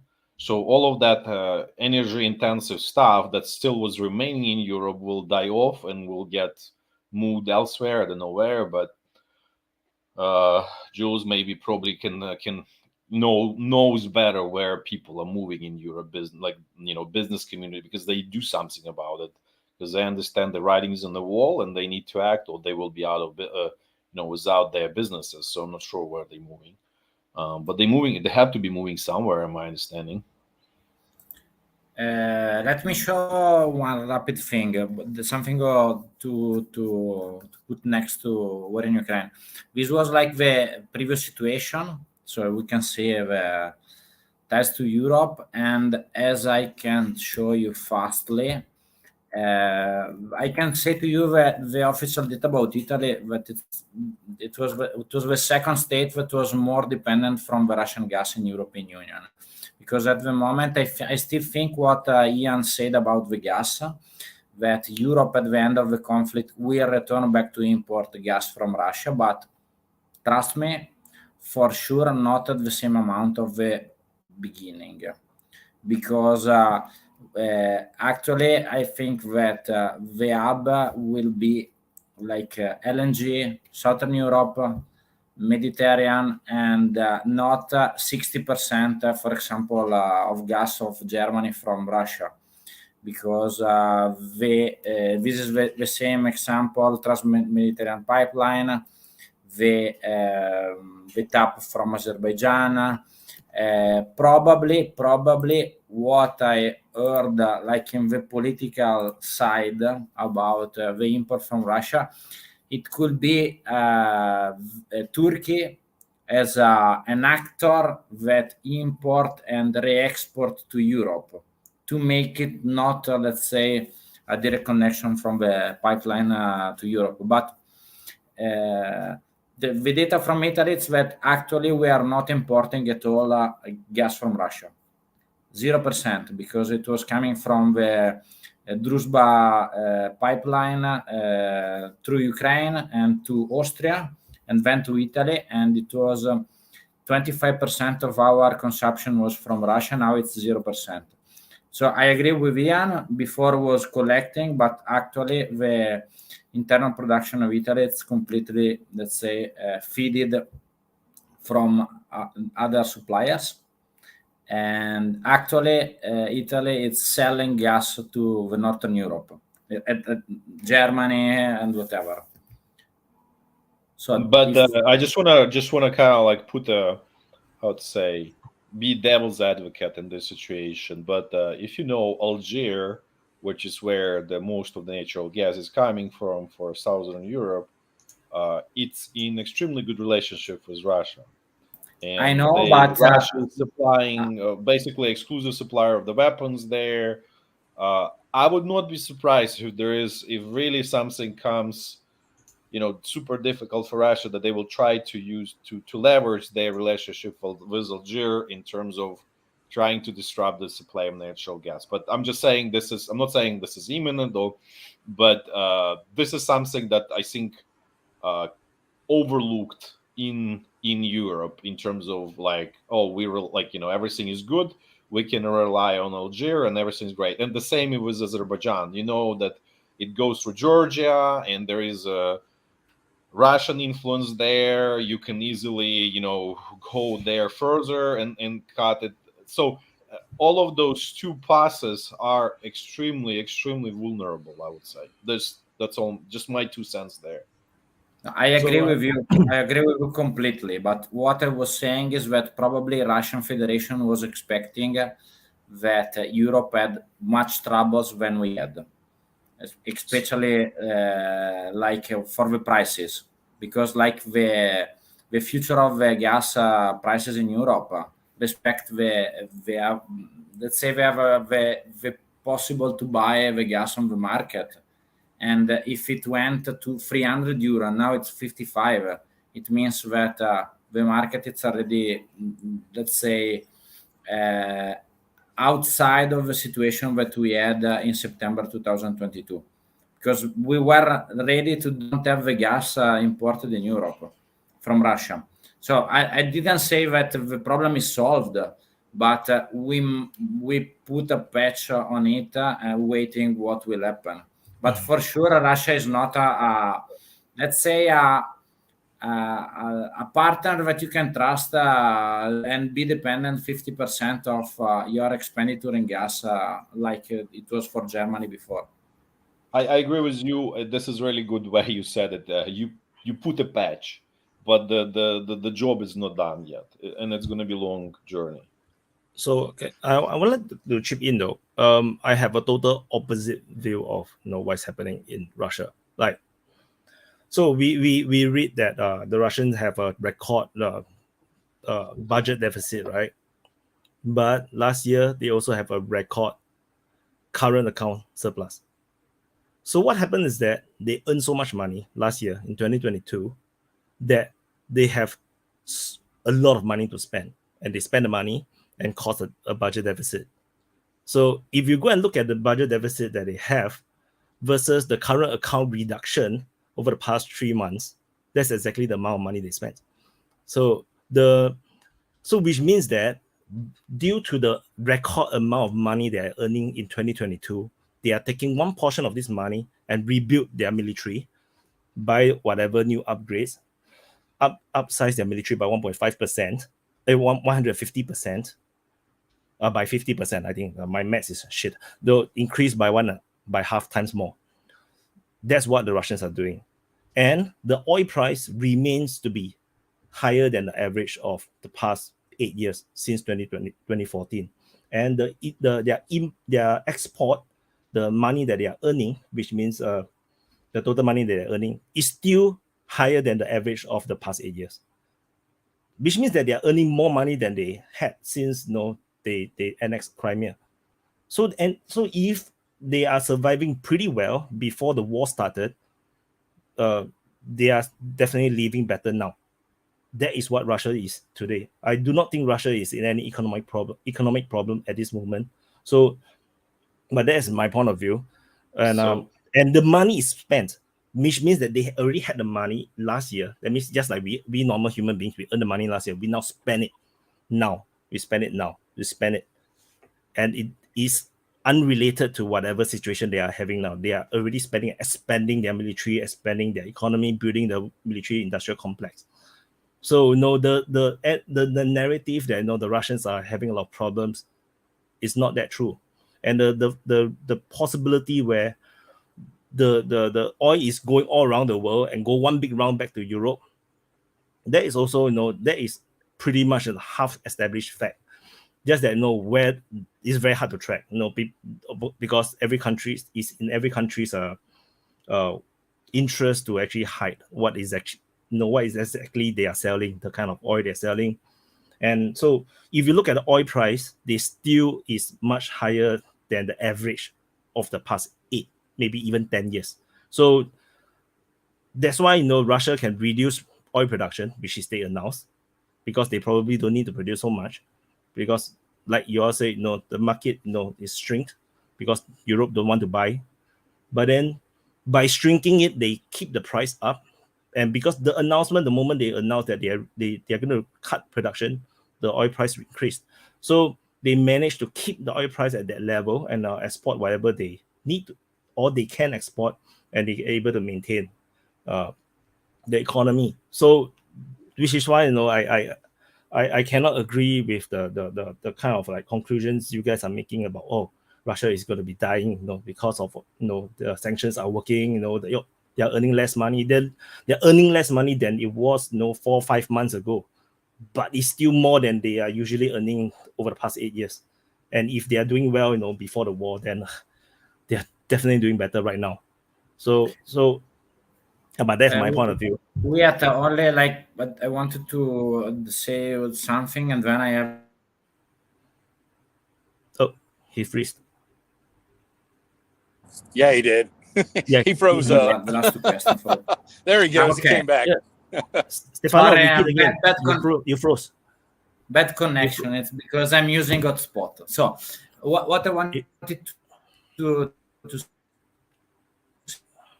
say to you, it's in let's say a big Russian oil company. So I have like fresh news. I will not say the name, but let's say that there is not a lot. So it's Gazprom.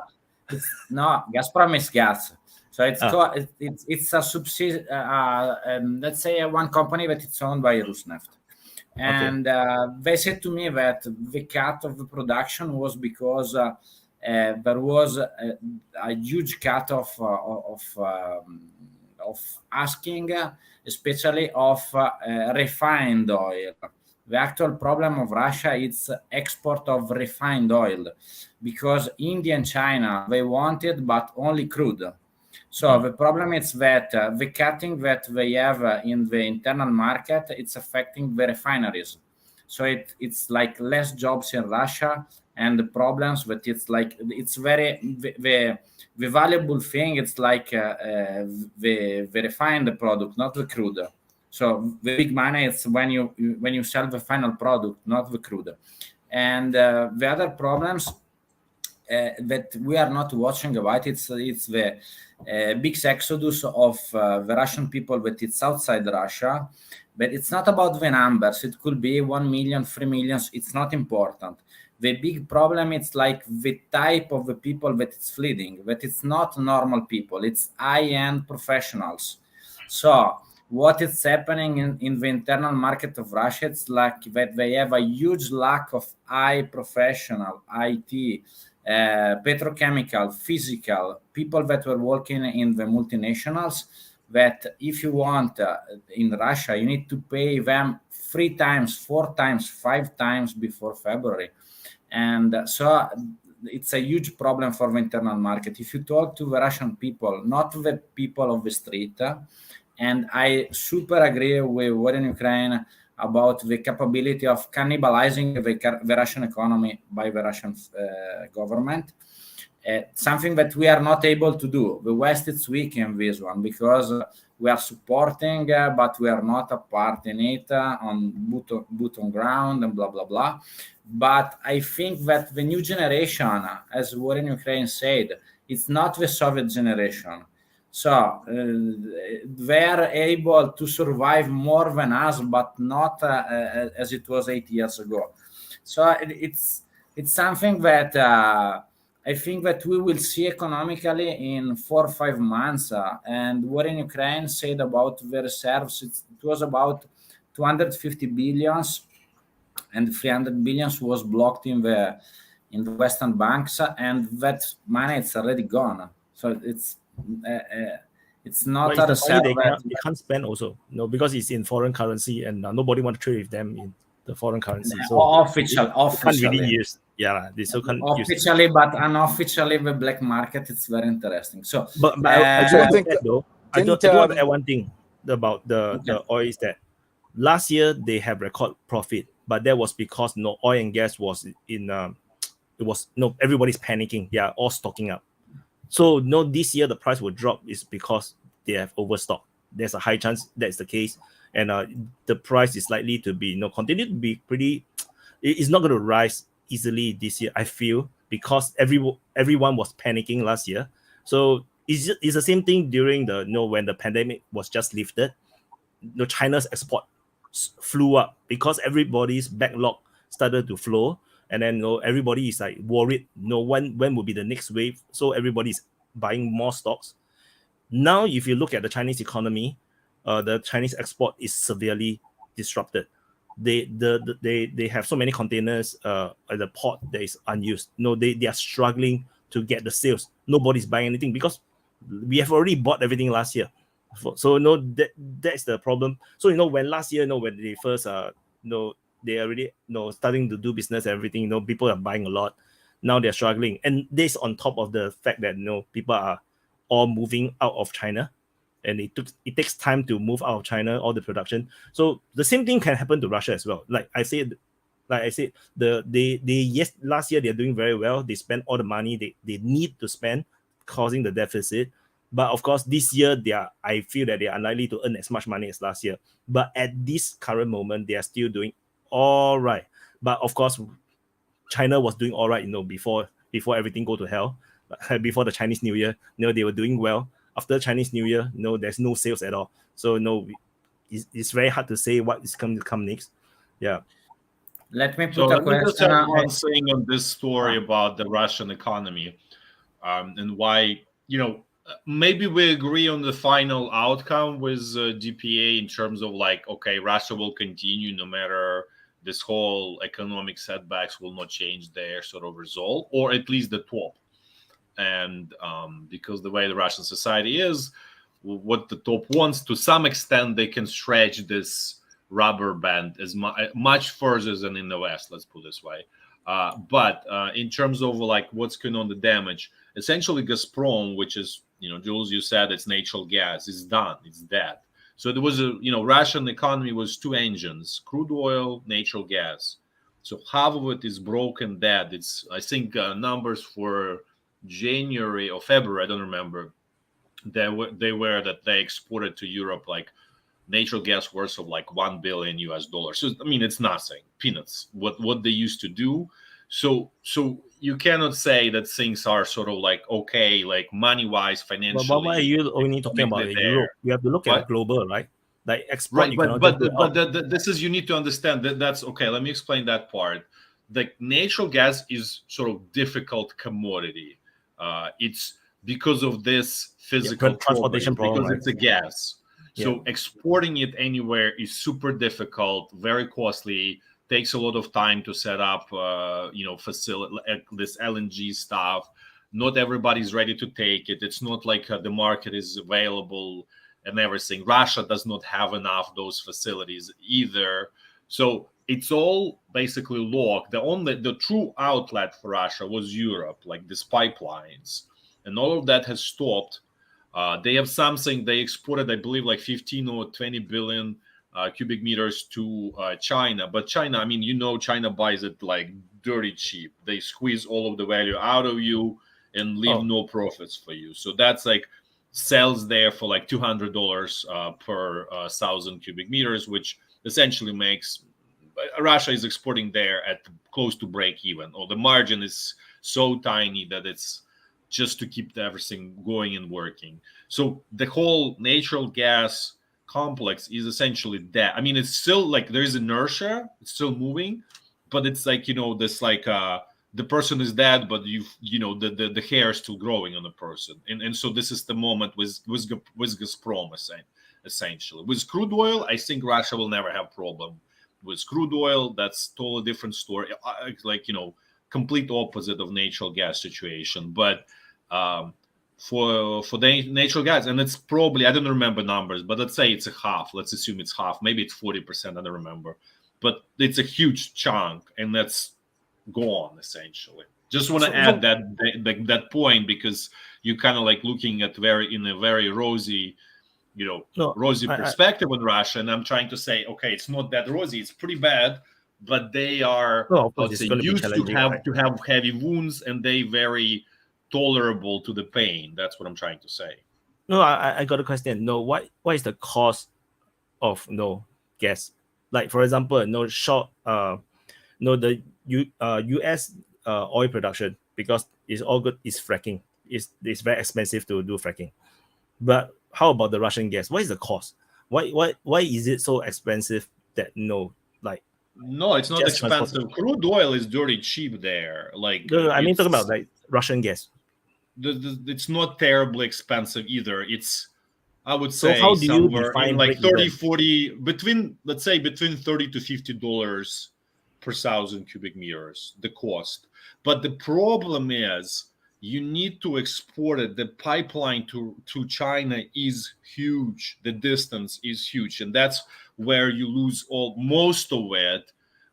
They probably still earn, I don't know, this is obviously speculation, but they probably earn, let's say, $50 per 1,000 cubic meters there, but it's not what they use. Like the export to Europe was like selling cocaine. Like it's so insanely profitable was for Russia, Yeah, that profitability is gone. Now they live on just as I say, on a diet when they sell to China, and then they don't have pipelines. Like the pipeline, there's a constraint there. So then, okay, to build that again, you need to invest tons of money, right? So before you're gonna get revenue. So this is a lot of like like a domino effect. Like, okay, to get more, you need to invest more, and you don't have, you constrained, and the profitability there is very marginal. So your desire is like, okay, you know what? I mean, they have no option right now. They will do it, but just saying. Okay, so what does Russia import now? Import or export, you say? Import. What do Russia need to import now?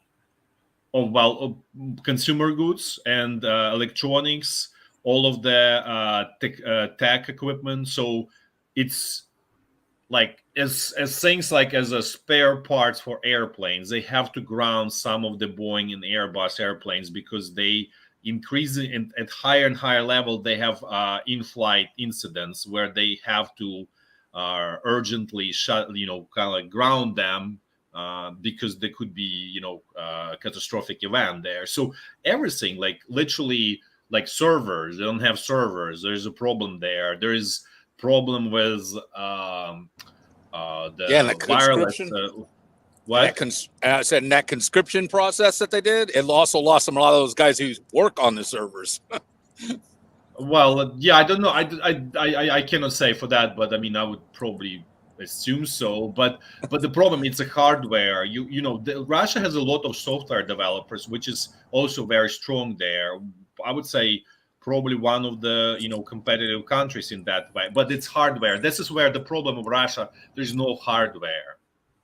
So you know why I asked this question is the reason why you would need to earn from export is because you need to import. You need to earn money from overseas so that you can buy things from overseas. So if you're not importing much, you don't need to export much. So that's why that's the question I'm putting out, because if we can say that the gas sales is very hard for Russia now. Like I agree, 100% is more difficult because they cannot export to their usual market. Yes, true. Then China is not as big as a market. Most probably true. Maybe it's not efficient to export the gas.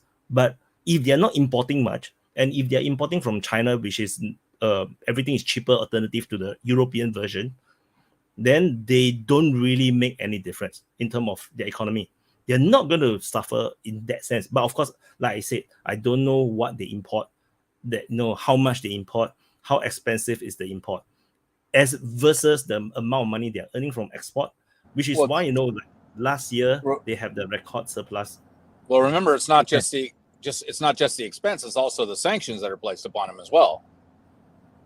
There are certain things there's sanctions that are placed upon Russia. They're not actually able to import certain things. Yeah, so that's why everything is going through China right now. They managed to get by. Like the example is that Turkey is a gray market and a channel so they evade those sanctions, by the way. Yes, it is more expensive. Like you pay extra 20-30% to Turkey to be able to be the conduit to Russia. Armenia does that, Persian Gulf does that. I mean, pretty much anyone who wants does it. But when you're saying like, okay, Russia does not need a lot of its imports, okay, fair, and it has a surplus. Even right now in this difficult situation, in January through February, they have foreign trade surplus of $15 billion. Fair. and do agree with you that that's what I'm saying. When the West is hoping Russia is going to collapse and say, wave the white flag and say, that's it, we give up. That's not gonna happen. Yeah. The only thing is the constraints is this technology that Russia does not have, and it's not going to be easy to get. That's good, and it's going to be more and more exponentially harder to get.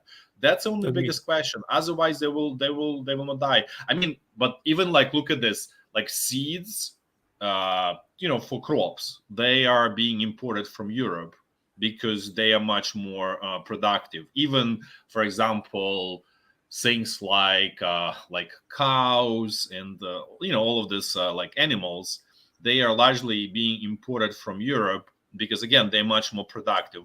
But at the same time, let's say all of that goes away and Russia is using old sort of Soviet seeds and stuff like that. There's enough for them. They probably will not export, but it's enough for them. They're not gonna die. The country is, and that's a whole problem, or for Russians it's good, is that they are self-sufficient. They are self-sufficient, and they probably in that way, and they realize it, that they are richest country in the world. Richer than the US, richer than any other country in the world. They know that as well. They are horrifically terrible at using that, richness to their own benefit. But it is the richest country in the world, I would say. Yeah. So that's why I okay. feel Sorry. So a couple things. Not just that they don't know how to utilize it, but also the fact that people realize they can't be beholden to someone who is unpredictable. In business, you would never do that. And so you see a mass exodus, if you will, of people trying to find alternative means that don't include Russia. I mean, India right now just penned a deal with them because India is, quite frankly, they're desperate. They need it. So they're going to do whatever it takes. But Europe, while maybe they are to a degree desperate, they also have the brain power and the means to be able to start looking for alternative resources. And that's exactly what they're doing. And honestly, this is something that Russia has done to themselves by enacting this war, is they've shown themselves to be, quite frankly, not unreasonable, but, well, they are unreasonable to an extent, but just unpredictable, unreliable. They can't be counted on as a partner. And people, I know that you think war in Ukraine, I know you think sometimes I can be a little neophyte in my ideology, but people really like the idea of living. They want to keep going on, and they will do everything they can to make that a reality. And it doesn't matter how crazy you may think it is, or how much you think it may be out of the box thinking, or if there's no way it's going to happen. If it includes their being able to survive, they're going to do it. And so that's why you see some of these massive deals in alternative energy resources. And the fact that they're willing to pay, even though it's far more expensive, to get it from the U.S. to bring in those oil products for them to survive. If that's what they'll have to do, if that's what they're going to have to do, then that's what they will do. Because the alternative is not surviving. And that's not an alternative that anybody is going to accept. Nobody will accept that from their government. So honestly, Russia has put these barriers in place upon themselves. And I understand what you were saying about being able to find a workaround, through black market alternative measures, and you're absolutely right. But again, that increases the cost and increases the pressure. And this is something else, and this is really important. Nobody, certainly not that I know of, wants to see Russia gone. Nobody has advocated that from day one. The only thing that people have said repeatedly and unanimously is that they want Russia out of Ukraine. Now, if you really want to have an interesting and lively debate, it might be more interesting to suggest what happens when a country feels it should morally, righteously, historically, whatever the case may be, should they be allowed to take over another country? How will the world view that? Taiwan would be a great example. Should the world say, hey, let's allow China to take over Taiwan? What if any country in the future wants to do that? Azerbaijan with Turkmenistan. Would the country be willing to allow another country to swallow up another one just because they feel they have the right to do that? That is a question in the global community that we exist in today that honestly needs to be committed to, because if we were talking 60, 70 years ago, certainly pre-World War II, this wouldn't even be a debate. It happened all the time. Countries would swallow up other countries. But since the advent of the United Nations, and certainly before that, the League of Nations, that ideology has begun to wane. And I would submit that even in a place as what's the word I'm looking for? Sorry, in a place like Africa, where there may not be this huge global impetus or concern about what happens there. Even a country like, say, Botswana invading Zambia or Zimbabwe and saying, hey, we're just going to take it over tomorrow, I think people would have an argument. That would be a debate. So I'm not trying to change the topic. What I'm saying is I'm trying to explain that in our modern global community, the problem is Russia invaded what people saw as a sovereign nation, and they want them out. And whatever anyone can do to make that more difficult on them to continue on this war, not to eradicate them, but to maintain the difficulty on them so that they can't continue this war, that is what people are going to do. That is what most countries are wanting to do. And I would submit that even China has said, it'd be a lot better if everybody would just stop all this fighting. And yeah, I know you may think that that's an adversarian concept, but reality, that's what it kind of boils down to sometimes. I disagree. So because that's not how geopolitics works. But yeah, but I understand your point. But definitely, it's not most country. There is way too many countries supporting Russia right now. Like way too many. Of course, if you talk about Western world, yeah, basically almost every country is anti-Russia. No, they don't want Russia to stay in Ukraine. That's 100% for sure. And even for my country, Singapore, our position is just please don't invade other countries. Don't give people reasons to invade. But the reality is, whoever have the means to invade, they will. United States have invaded way too many countries to the point where I lost count. So there's never a matter of morals or ethics. It's always about who got the bigger guns, who have the national interest, or they want something and they are able to get it by power, by means, they will do it. So which is why if you're implying Afghanistan, I have an argument with that. Afghanistan attacked America first. No, that was never an attempt to try to occupy or not occupy. It was never an attempt to try to take over Afghanistan. It was certainly an attempt. Hold on. It was certainly an attempt to try to show them a better way, which obviously in the long run has shown not to be the case because women are no longer allowed to school. Women are no longer allowed to do much of anything. So they went back to what they've done. So if you're saying that we were trying to take over Afghanistan, I don't think that's the case. Certainly we were trying to change their mentality, but no, we never said, hey, we're going to plant American flags in Afghanistan and turn Afghanistan into the 51st state. That was never our intent. That's not your intent, but there's still an invasion. People still died. Things changed. And then of course it did. Of course it did. They had permitted a foreign agent to basically foment an army within their borders and attack us. I mean, absolutely. The foreign agent was first funded by CIA. He was a mujahideen fighting against the Soviets. I understand. You're talking about the 80s, and I'm not disagreeing with you, but what I'm saying is we're talking about modernity. We certainly didn't fund them to say, hey, let's go ahead and bomb a couple of buildings in America. That was never our intent. Of course. Now, that being said, we had to do something about it when it happened, which we did. But again, our intention, America's intention was never to try to say, hey, let's plant a flag here.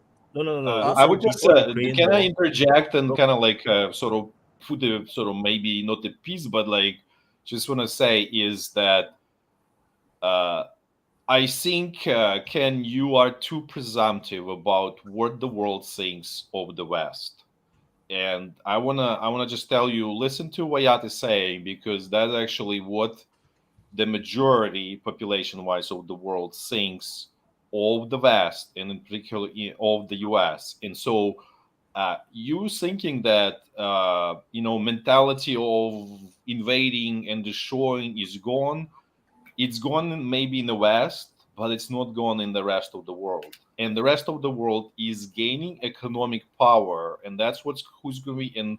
For that reason, all of this escalation is happening because culturally, it's a different point of view.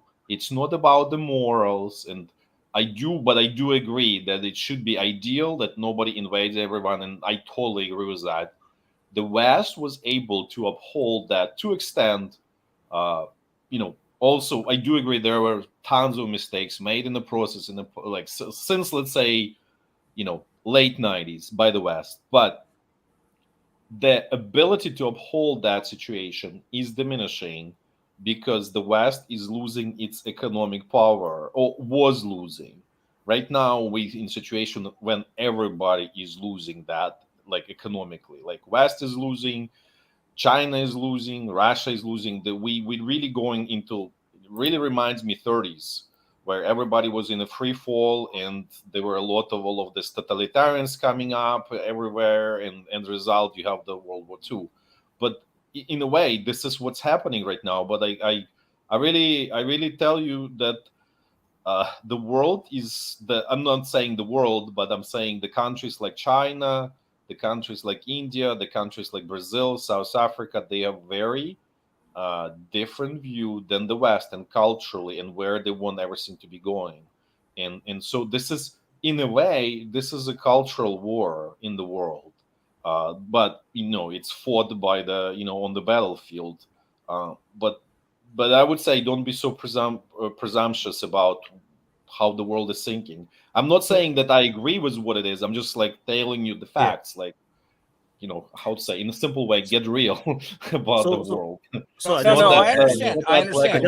I understand. But I also, but here's the thing. I also understand and respect the reality of the hypocrisy that exists in many countries that participate in the UN, say one thing, but then do another. So they understand. Okay, a lot of countries understand what they should do. They just choose to do something else. Now, whether or not they do that for personal means, and I don't mean from a country's perspective, I'm talking from the leadership perspective, that, that obviously has happened multiple times. Not like the junta did what they did because they worried about what was happening to the people. They did what they did because they were worried about themselves. And so now they affected the rest of their nations, but they know what the right thing to do is. And I'm not trying to be a neophyte. What I'm trying to say is, I'm not trying to tell what you're saying is not true. Like, there's right. In a way, you can say it's all lies in the UN and all that stuff, but the reality was like people act and they use force. Like, it's a clash of the cultures, and that's what I'm trying to understand. And not recognizing Correct. that other people are not sharing the same cultural views with you could be dangerous to you. That's what I'm trying to explain to you, and that's all I'm trying to say. And maybe that could also be an argument. Instead of being duplicitous when you're standing up there, and I know people are going to obviously be that way, but maybe it would behoove people to say, hey, you know what? Why don't we just be honest about our intentions when we stand in front of the UN or stand in some, in the G20 or whatever the case may be, and actually, form their intent instead of what they do, which I hate to say it, but does show the West, okay, let's not say the rest of the world, but the West, that they can't be trusted. They can't be counted on. They can't be counted on as a partner. And that is an issue. That is an issue for... That's exactly what the West has done. The rest of the world don't trust the West now. That's exactly what has happened. Exactly what has happened. Everything. But why? What? But everything what? If you're talking about Afghanistan again... Because the West has done way too many times exactly what you said. Say one thing, do another thing. And exactly the same thing. For example, no, I didn't want to talk about Afghanistan, but for example, US invaded Afghanistan and stayed there for 20 years. Is exactly the same thing as Russia have invaded Donbass, invaded into Ukraine, and we just in the beginning of maybe the first 20 years. The Europe is protest against the invasion of the Russians, the same way as the Arab world have reacted against the US invasion of Iraq, invasion of Afghanistan, getting into Syria, NATO bombing of Libya. NATO bombing Serbia, exactly the problem the same thing. is that the people outside of the West they never asked, and you don't hear their opinion. But when this is being done, and you say, "Yeah, we did the right thing in the West," doesn't mean that everybody agrees. They just silently not saying no, but they just standing by there and waiting for the moment when they can say no from a position of power. And that's what I'm trying to explain, that position of power due to economy is shifting to the rest of the world from the West. And this is what's happening. I'm not this is like, just so you understand, I'm not saying I'm happy about it or I agree with about this, but this is the reality. This is what's happening, and that's actually what emboldened Russia to attack Ukraine. This whole situation emboldened Russia to attack Ukraine. I wouldn't right? say emboldened. And- I would say that Russia have left with very little choice. Like this Okay. war is not okay. out of the blue. Yeah, it's agree. Ukraine was not putting a knife against Russians' throat. no, it's not to do Ukraine. something. Ukraine is not the one. NATO is the one. It's not Ukraine. No, it depends. If you ask Lavrov, it was certainly absolutely No. Ukraine that invaded Russia. That there's no Okay, doubt. for example, I can tell you, for example, if after 2014, Russia annexed Crimea, of course, that is an outright aggression, for sure, 100%. But if NATO and the West did not militarize Ukraine for the next 8 years, there is no fighting around the Donbas region. They decided to just talk. Russia would not have invaded Ukraine at all. Will not. There is no reasons to invade. I hold on. I thought that was Ukrainian Nazis that were fighting in the Donbass region. No, they are part of the Ukrainian military. What are you talking about? They are celebrated now, right now. I'm talking about Ukrainian military in Donbass after 2014. As far as I know, I mean, everything I've read, Russia has indicated that was basically a Nazi influence that had happened in that region. That was a homegrown effort from Ukraine. It didn't have anything to do with NATO. Yeah, but who armed them? Who trained them? There is a freaking NATO base right inside Ukraine. Well, they do have the ability to train themselves. We can argue about this forever. All I'm just trying to say is, because there will be never-ending conversation about this. Let's just switch a little bit. There was a question about the corruption, and I would even say this: yes, Ukraine internally made mistakes to allow, to basically being so weak that Russia viewed Ukraine as too weak and easy prey. Let's destroy Ukraine. So you can really, if you're honest, you can, there's blame, you can blame everyone involved in all of this to extent. But let's just go to question about the corruption in Ukraine. Yes, corruption is horrific in Ukraine. There's no end. There is this, Ukrainian president who is, I would say, the chief corrupt person in charge, playing the West, unfortunately, to show here we captured 5 corrupt officials who are basically, what he's doing is it's disgusting because he's actually targeting others who he's sort of political rivals by basically hey, this is a corrupt people, I'm gonna cleanse out of them, and he just takes away his own left or right hand and just removes him. He leaves. He's fine. There's no problem for him. Who knows where he is? Probably in the West right now. All of that allegation against the Minister of Defense in Ukraine, that's clearly showing endemic horrific corruption. He's staying there. He didn't remove him because he's really critical for him. This is why I'm very, I'd say, concerned and very, Ukraine has no future with this. This is in a way, kind of Ukrainian sort of destiny is to fix this problem or die. In a way, this war is, Ukraine, had this for past 30 years, since 1991, all of this horrific corruption. And it's not fault of Ukraine. It's a product of the Soviet sort of influence in social engineering, essentially, you want to say, that's being done on Ukraine. So in a way, Ukraine turned into Frankenstein by the Soviet Union. And so it tries to go back to normalcy, but it's not doing it fast enough. this can last for another 100 years without their external influence. And so the corruption is horrific there. Don't donate to all of these government-run organizations. It's going to be stolen. Don't donate to Ukrainian government. It's going to be stolen. I can even tell you, like, a lot of entrepreneurs, like, I can share, like, someone has a company called Ballistica. They're making bulletproof vests. He says, I don't deal with the government. It's most corrupt, terrible place. I sell it directly to people, and people buy it because it's so good. It's so much better than what government procures through all of its corrupt schemes.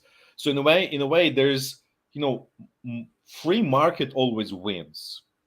And even in Ukraine, this is an example of why it wins, because basically soldiers on the front line, they get this money from, they get paid, and they spend their own money to equip themselves, because what they get from the government is terrible or nothing. And so this is like the only way is to directly help people you trust, and it's really hard to find that. I don't have. I wish I could say, hey, I know. First of all, I cannot share who I know, because then like the rest of it, but I know like a couple people. This is the rest. I'm not even trying, because I know I have very limited sort of amount to help. But like I know I would not give anything to this like general kind of like big containers that they collect all of that resources and money. It's going to be stolen. Like 80% of it is going to be stolen. That's all I can say. And all of the top political class in Ukraine is absolutely corrupt. Like to the level that like there's no brain there. Yeah, I got to tell you, you know what? You stick to your guns on that. I'm here to tell you. I remember last time we talked, you were talking about the corruption in Ukraine, and I'm not making light of it at all. It is definitely an issue. I did like seeing that he was able to boot out, a couple of people. I saw they booted out the assistant, secretary or attorney general or something like that? He played the West. He played because there is a lot of this pressure from Republican Party in the US. Let's check, there is a corruption there. So he's deflecting it to basically removing his basically he has Yermak, right? And then under Yermak there was this Timoshenko. So this is who he removed. All he did is just like, okay, you leave, but like not going to jail, not nothing, just leave, disappear, you gone, that's it. And yeah, I did see. I did know that they were asked to leave. Central Bank, there is a clear case of stealing money. Head of central bank, it's like Jerome Powell in the U.S. Federal Reserve stealing not like 100,000, but like stealing like, let's say 500 million somehow from Federal Reserve. The U.S. Parliament says, okay, Jerome Powell, we relieve you from your duties, and now you're free, you can leave. And then he goes to, I don't know, whatever. He goes to Mexico and starts his own business there with that $500 million. This is what's happening in Ukraine. And no problem.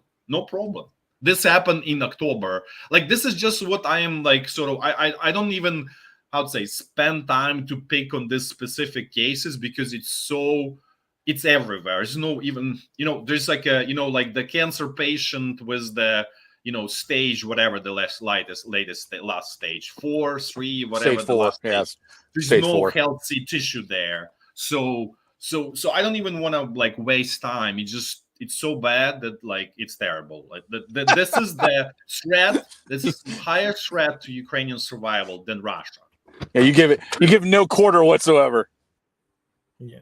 Because it is about survival. If this doesn't change, Ukraine does not survive, and this is, and for me it is important. But wouldn't you agree? I mean, for Russian or Russian propaganda, whatever. No, but wouldn't you agree? But wouldn't you agree? While it's not perfect, it's not even close to perfect. Wouldn't you agree that the fact that they are booting people out is a step in the right direction? Wouldn't you agree? I mean, I don't agree. Corruption? No, I don't agree with that. But do you have the implementation? What is that group called?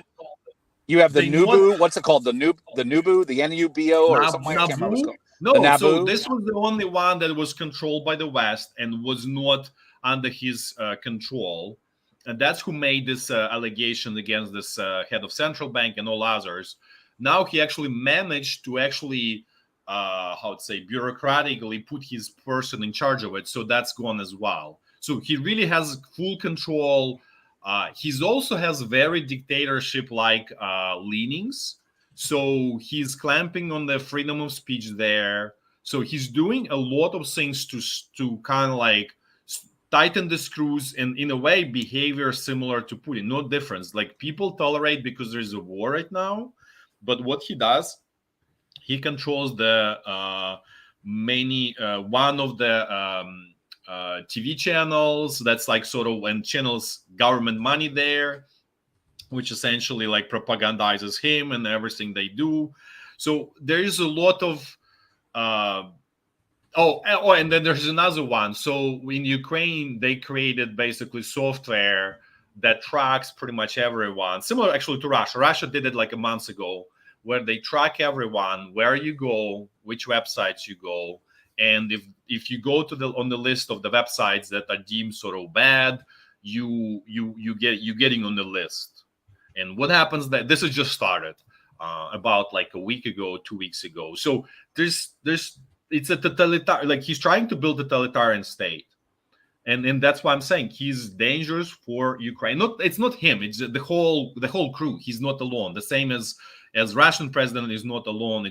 It's entire team, it's entire crew there that's driving that country. And the same is here in Ukraine.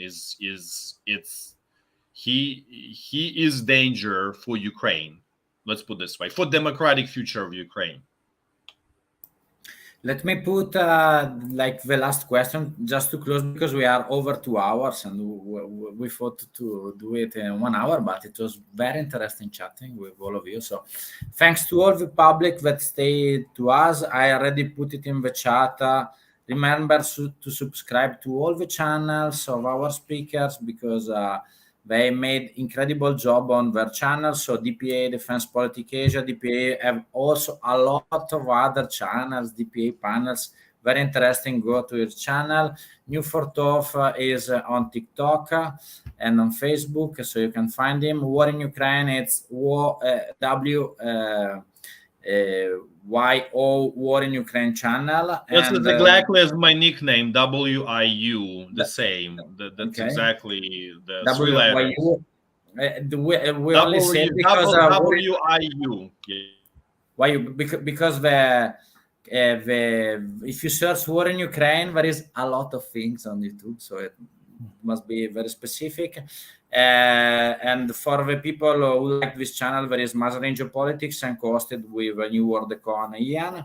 Last question, remembering that only for the people that is following us from May, all our channels, it will be confirmed soon, the geopolitical school in Italy in October. So I can say it for sure, because now the government in my region is active. So we will try to have an hybrid school with all the speakers and all the people that can join us live. We will invite them. The geopolitical school will be free for the students, so it will be a very rare occasion to create a chance to have a very multicultural panel. It will be on Lake Garden, Italy. So be on this channel. We will update you as soon as possible. Closing question. Forecast all of the speakers, militarily, geopolitically, and maybe in very short answer. What, let's say 2-3 minutes each and close. What will happen in the next month? And could it be a possible scenario of a dead end of this war in 2023? If you don't mind, let me take that real quick, because I actually have to get going. First off, I want to say, Wyatt, absolutely wonderful talking to you. I really appreciate everything you said. And I like that tete-a-tete, man. I really do.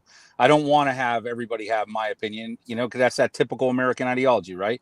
War in Ukraine. I love how, brother, you are always like, you know what? I'm going to see things my way. And Jules, thank you so much for hosting this. Now, as far as the short term in the war, I will say this. I think it boils down to Crimea.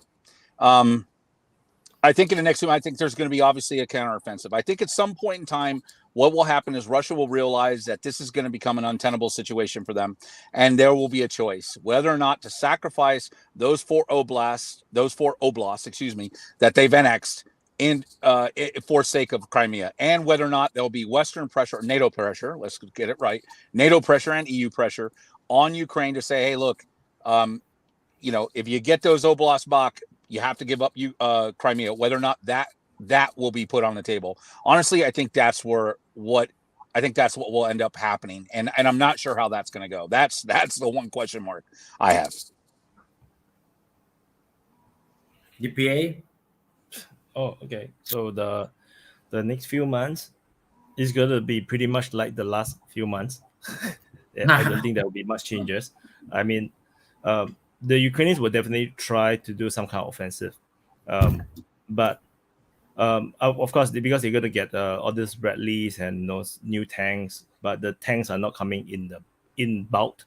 They are coming in small quantities at one time, and that is bad because you can't really build a fighting battalion or brigade with pieces here and there. But they do have all the Bradleys, so it really depends on how Ukraine want to use them. It can be very risky if they try to do an offensive without the formation prepared properly.